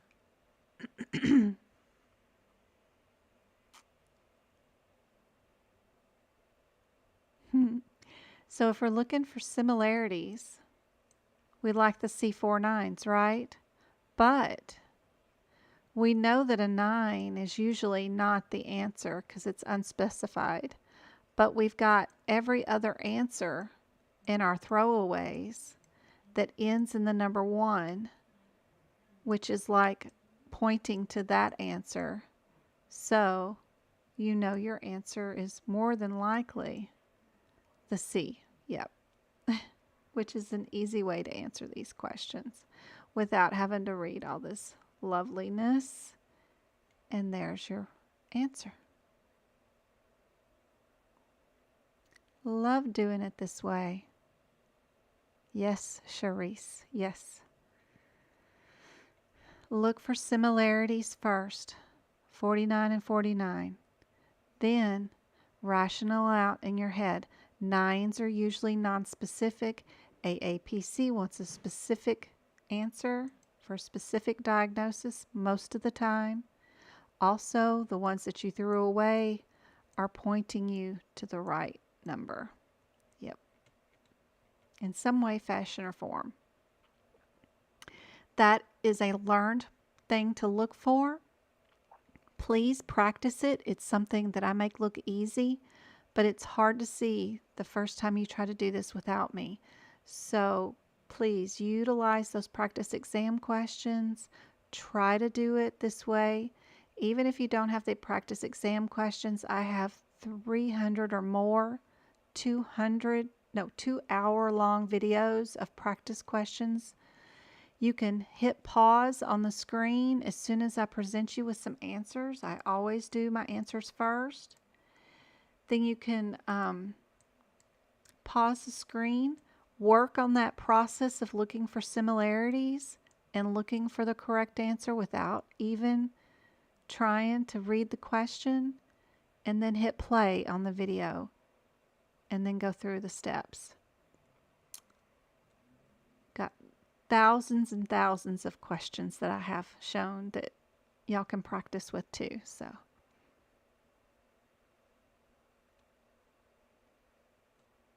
yeah, AAPC already has ICD-11 data out with some PDFs that you can print and save. Super cool. All right. What do you think the answer would be here?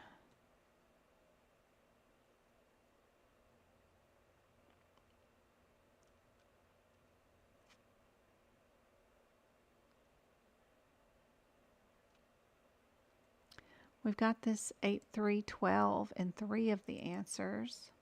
So that's kind of cool. We've got 2 that are E11s. It's interesting. Would we have 2 diagnoses or 3? Probably just 2. So maybe B? Maybe. Let's go see.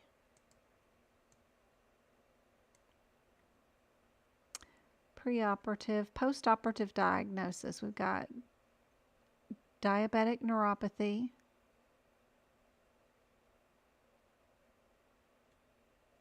with hemorrhage,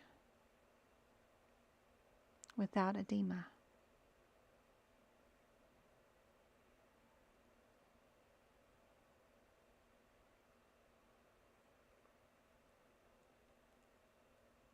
Yeah. Practice exam questions A, B, C, D, E, and F are worth it from AAPC's website. That's 300 questions written by the people that are going to be quizzing you. It's worth having those. It's not worth getting the course. You don't need any of that, but their practice exam questions are worth getting. Hopefully they will be updating soon.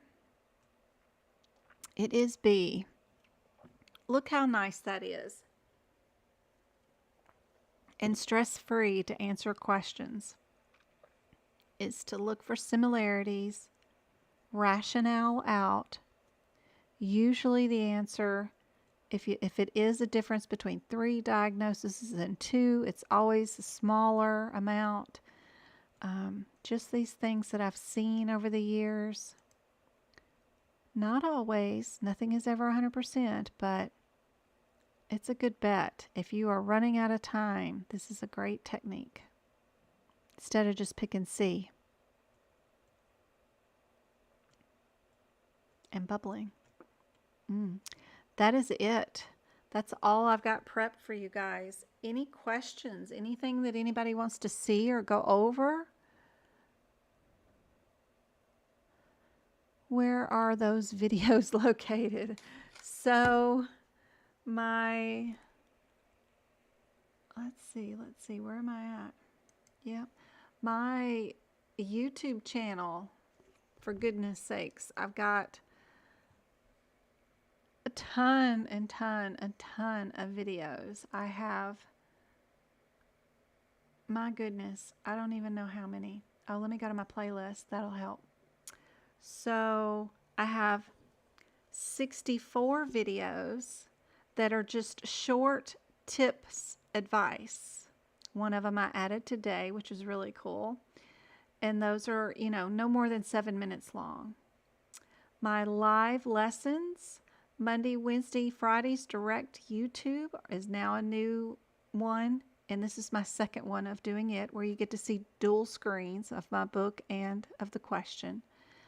So there's only 2 of those, but I have 200 of the repeat videos from TikTok. Those are all at least 2 hours long, all of them.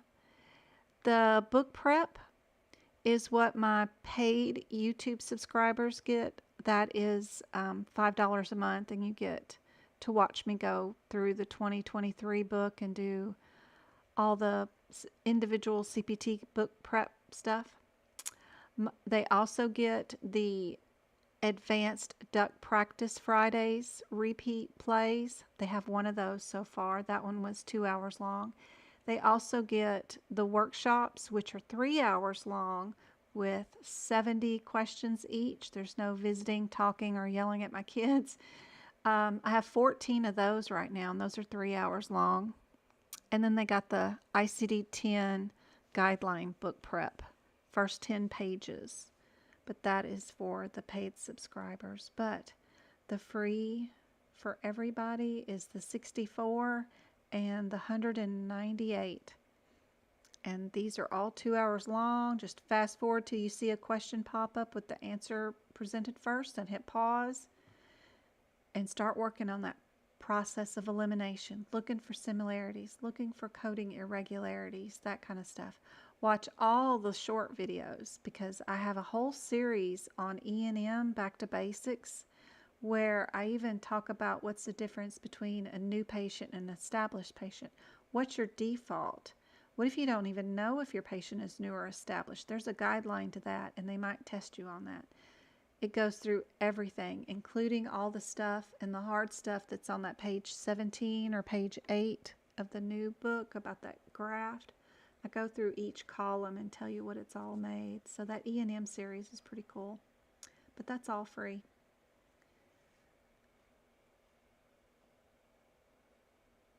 What's SOAP? SOAP is a format of the way that doctors organize their visits with patients. So we have, I'm going to change this back. Hold on, my YouTube thingy, I got to change this back to, we're going to go to book camera. Yeah, no, I want that on, and I want to take that off. There we go. Let me go.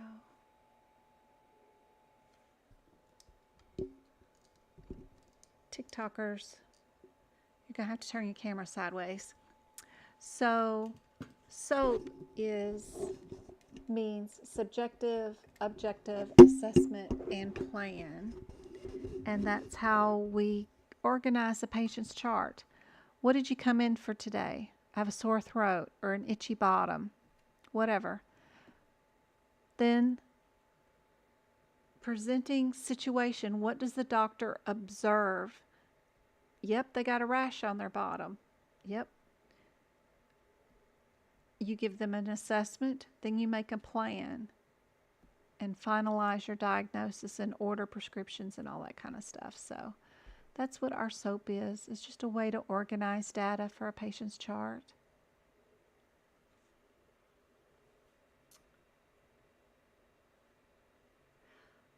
They said at the end of January they would be updating the practice exam questions. Okay, good. Because they haven't yet. And don't forget one more thing about, let me show you my screen again. Hold on. My screen. And let me go over here, my lovelies. Let's see if we go over here. If we go to AAPC,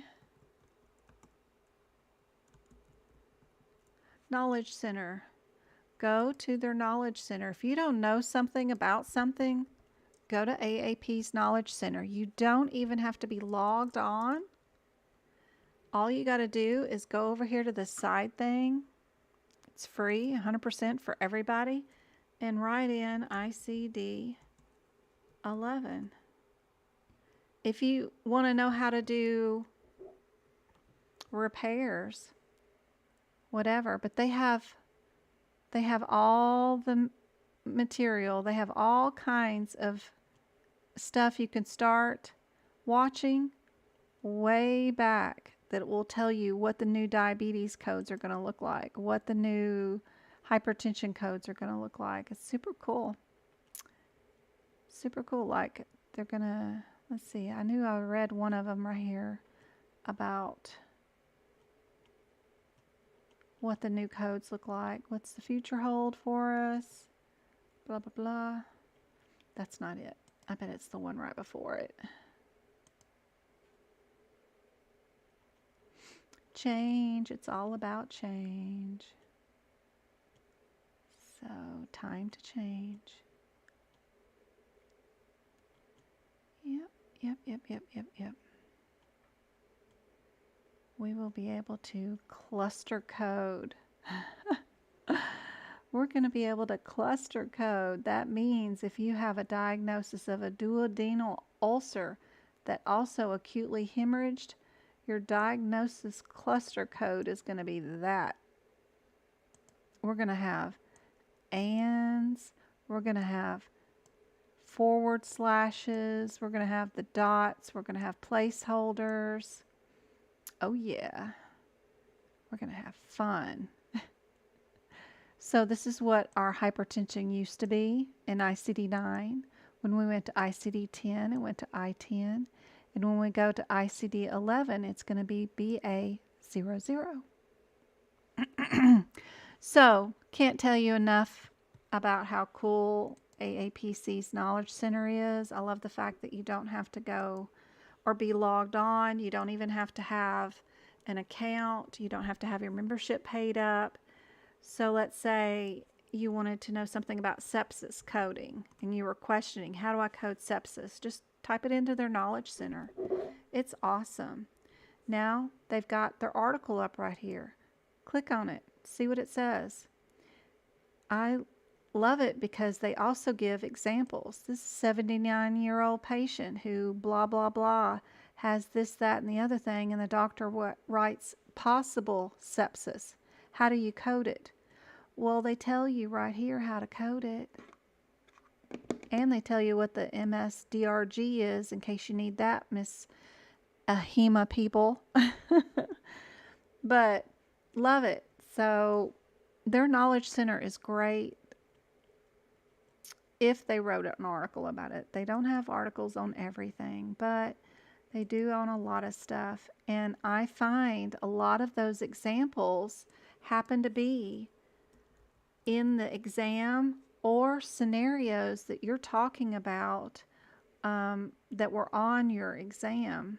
So, new guidelines for HIV screenings. This is back from 2017, back in the day, but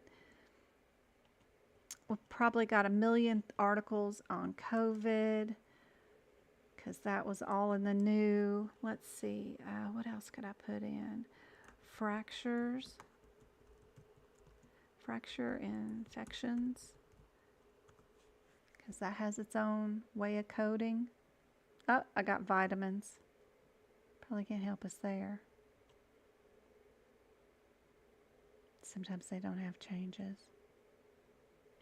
They didn't write up anything about fractures or infections, but you do have one set of CPT codes that are related to fracture infections. So, love their knowledge center. I just wish they had more material in it.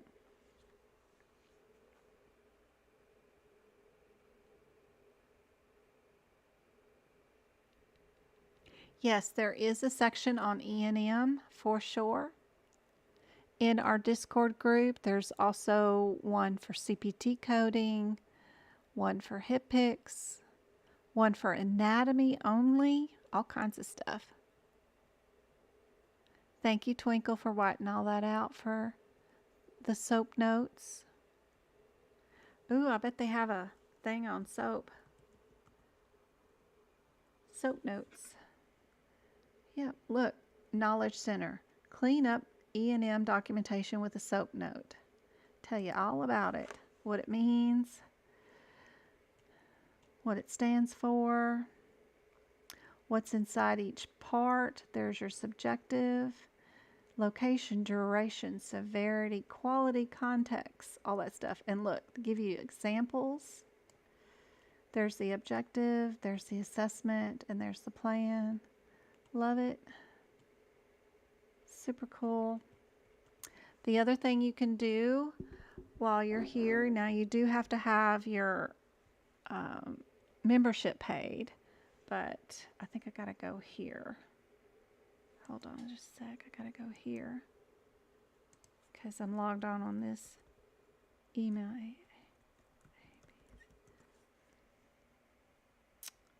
Is you get 12 months of free practice questions with your AAPC membership. To find those, you need to be logged on to your membership. You need to go to training and events. You need to go to CEU search right over here.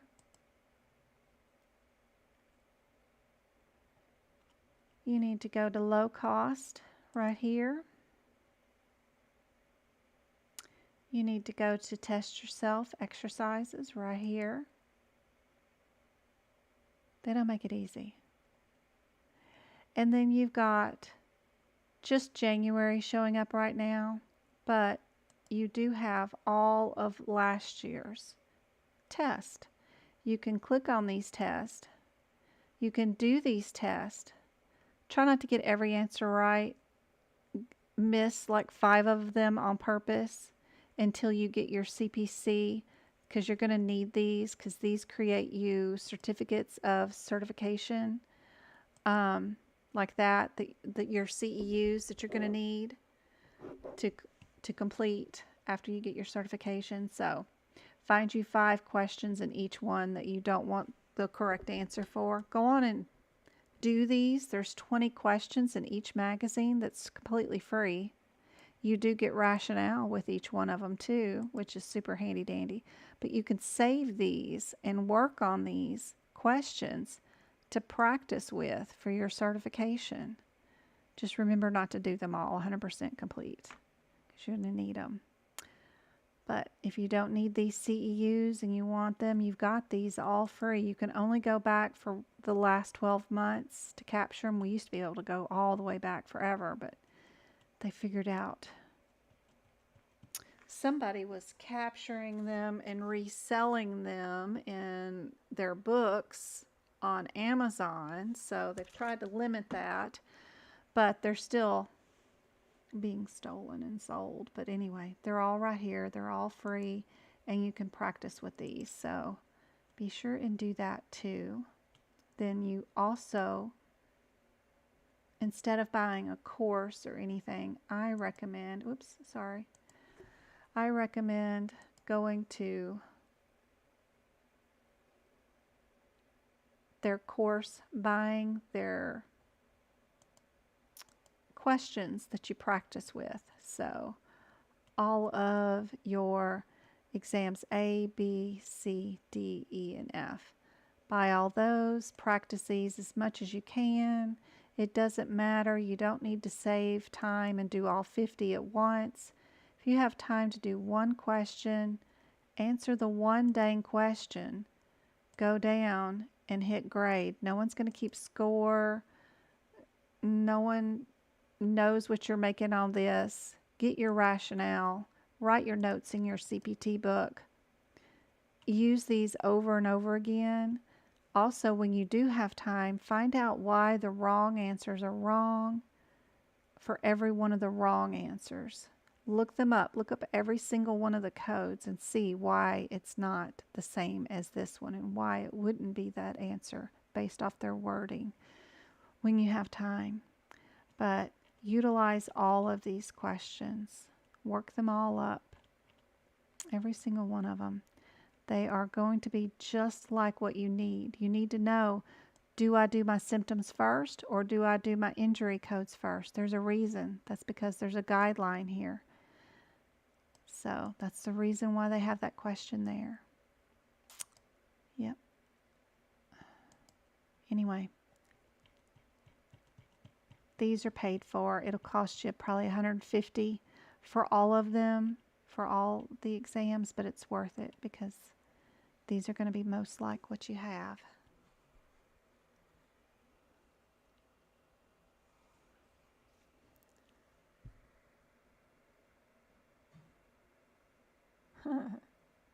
Yeah, even the new course, like, what was I doing? I was on Blackboard for their brand new freaking 2023 E&M course right here. And one of their chapters, I think it's this one. One of their chapters has practice exam questions with 20, these codes have been deleted for a long time. But this course we couldn't even get into until January, and they were like, let's go in exam 2, I think it is. Exam 2. I don't get the rationale unless I get everything wrong, so that's why I was trying to get everything wrong. They only give you 5 questions per course, per chapter in this course you pay for. It's ridiculous. But all we've got is just 5 questions per chapter. There's that one, and then this one. Is it this one? Where we had the 2021 code? No. It's one of them. Determining the level. Oh yeah, I gotta go back to grades. I was trying to get them all wrong so I could get the... Oh yeah, chapter 3 they didn't even give me an exam for. Chapter 4 I didn't take yet. It was modifiers. I don't need it. Chapter 5 maybe? I was trying to get them all wrong.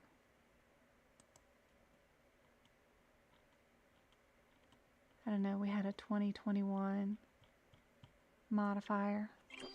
It was funny. Thank you, Anointed. How's it going? It's good to see you. I've done all the chapters through Pediatrics. I got to do E&M, OBGYN, ER, cardiovascular, and Pediatrics. But you only get 5 questions per chapter. That's it. It's not much of a course. I'd have been so upset if I'd paid $3,000 for this thing. Good gracious. 5 questions. But that's what this course is about.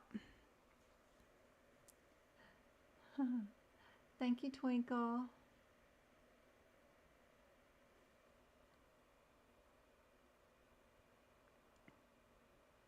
How do they grade it? They grade it on a point average. You're supposed to have 700 points. Each exam of 5 questions is worth 100 points. So each question is worth 20 points. So, and then there's one final review. But they only give you, I don't know. It's ridiculous. I don't know. Yep. There's not even a final review. I don't know. But I figured out that if I got the answers wrong, I could get all the rationale. So I quit trying to answer them. And then I just tried to look for the wrong answers so that I could get all the rationale.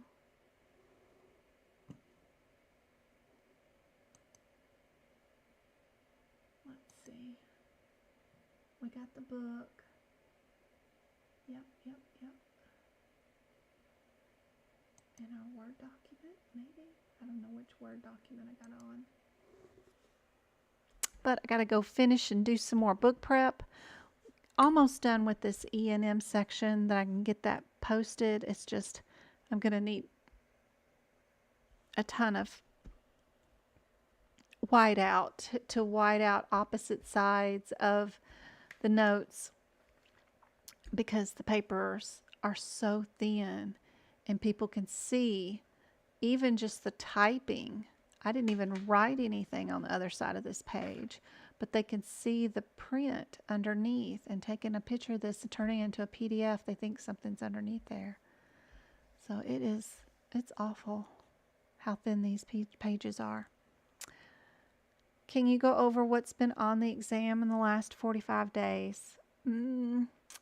It is...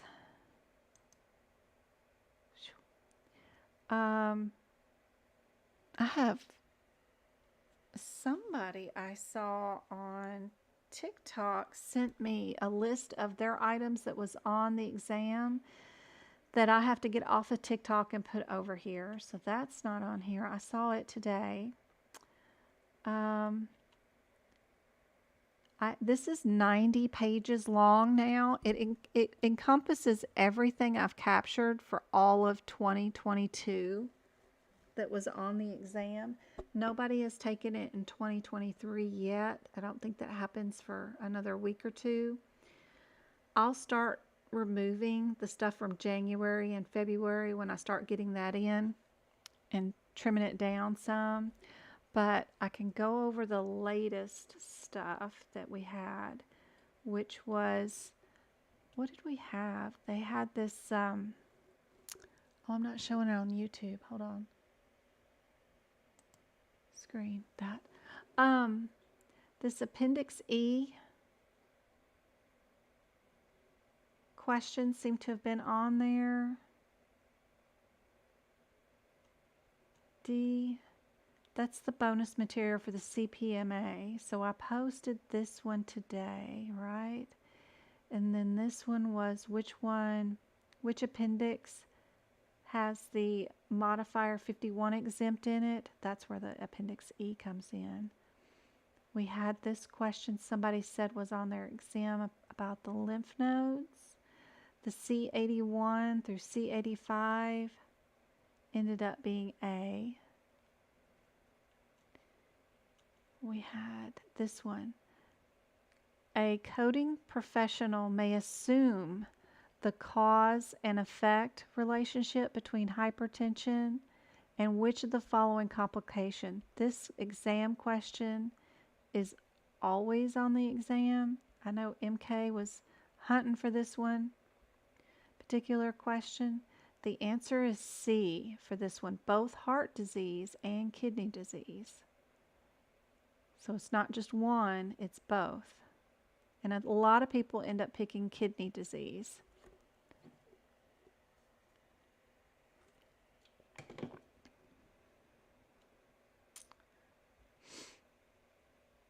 How many character longs is the HIPIX?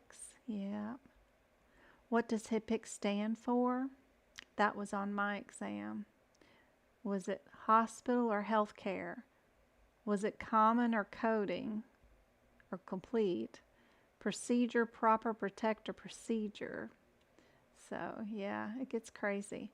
And then this is just a list of somebody's thoughts and codes that they knew were on their exam. on December 12th. Miss Tricia. I don't know if she took it online. I believe it was. Craniotomy always ends in 7 if it's the CPT code 1. So if it ends in the number 7, it's craniotomy. If it's a resection and it's cancer resection, it always ends in 9, the CPT code. Resection for cancer. If it's a resection due to a tumor or benign mass, it always ends in 7. That's crazy, but I would have killed for that information during when I was trying to take this darn exam. It is helpful, promise. Examples of abuse. I was just doing that in my CPT book for my COC and CRC people. But then again, I guess this might help you CPC people. I put it in the front of my CPT book, examples of fraud, and I also have now examples of abuse.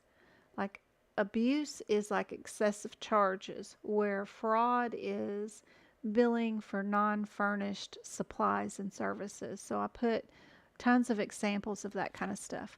What does HEAT mean? H-E-A-T. If you don't know it, put it up there. Write it up in the front of the CPT book. I got the Stark's Law.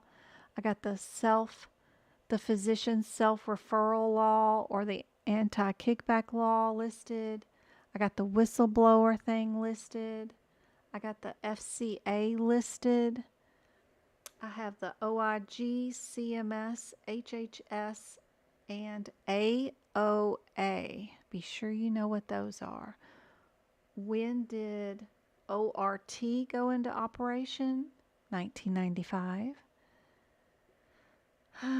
Some of that stuff I think will be pretty helpful, especially for the CPMA or CRC people. Just a list of dates and acronyms and what they mean.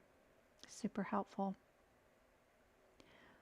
But it is 8:45. I am tired. I have to prep too for Friday's class, which will cover super hard questions. So I gotta go find some good ones for you guys, for my repeat exam takers, and then also for Friday's live.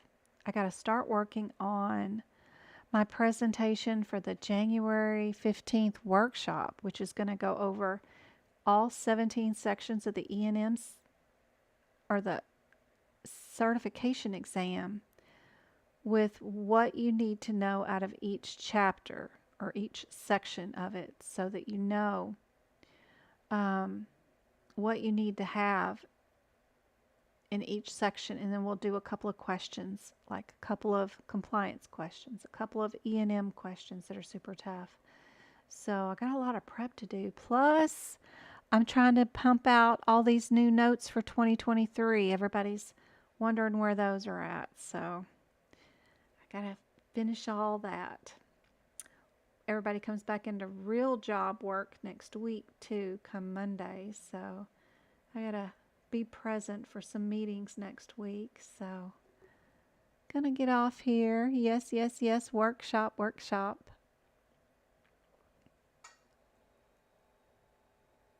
You still got some room left? There's always room for improvement, always. And thank you so much for the $50 donation on the YouTube video. You are awesome. That was really cool. I will put that back into giving somebody some free tutoring or notes, whatever they need. Thank you so much for that. Thanks, Sunshine. You know, I know it's hard, but it's not too bad. It's been okay since everybody's been on vacation at work, and I haven't had to do a heck of a lot. But I stay up till 1 in the morning. So once the kids go to bed at 10 o'clock, I get a lot done. So Yeah. I just haven't eaten, so I'm gonna go find me something to eat and get some more energy and get going again. I was so excited about getting this YouTube video streaming properly and getting it up. So, plus I put away all the Christmas decorations today and cleaned house. So I'm wore out and time to go eat. Time to go eat. You're welcome, baking. All right, guys. This YouTube replay will be available as soon as I hit stop streaming. Take YouTube a few minutes, and for those of you on TikTok that didn't get to see the dual view, y'all can always go back and watch it later. And if there's anything y'all need, just holler. I'll see it. I may not answer it, but I'll know you need it, and I'll be working on it. I'll talk to you guys later. Good night, guys. Thank you for the 25,000 likes and the 17 shares on TikTok. And I got 26 subscribers there. That's so cool. That's so cool. And we met our goal on TikTok. That's awesome. Thank you, guys. Good night.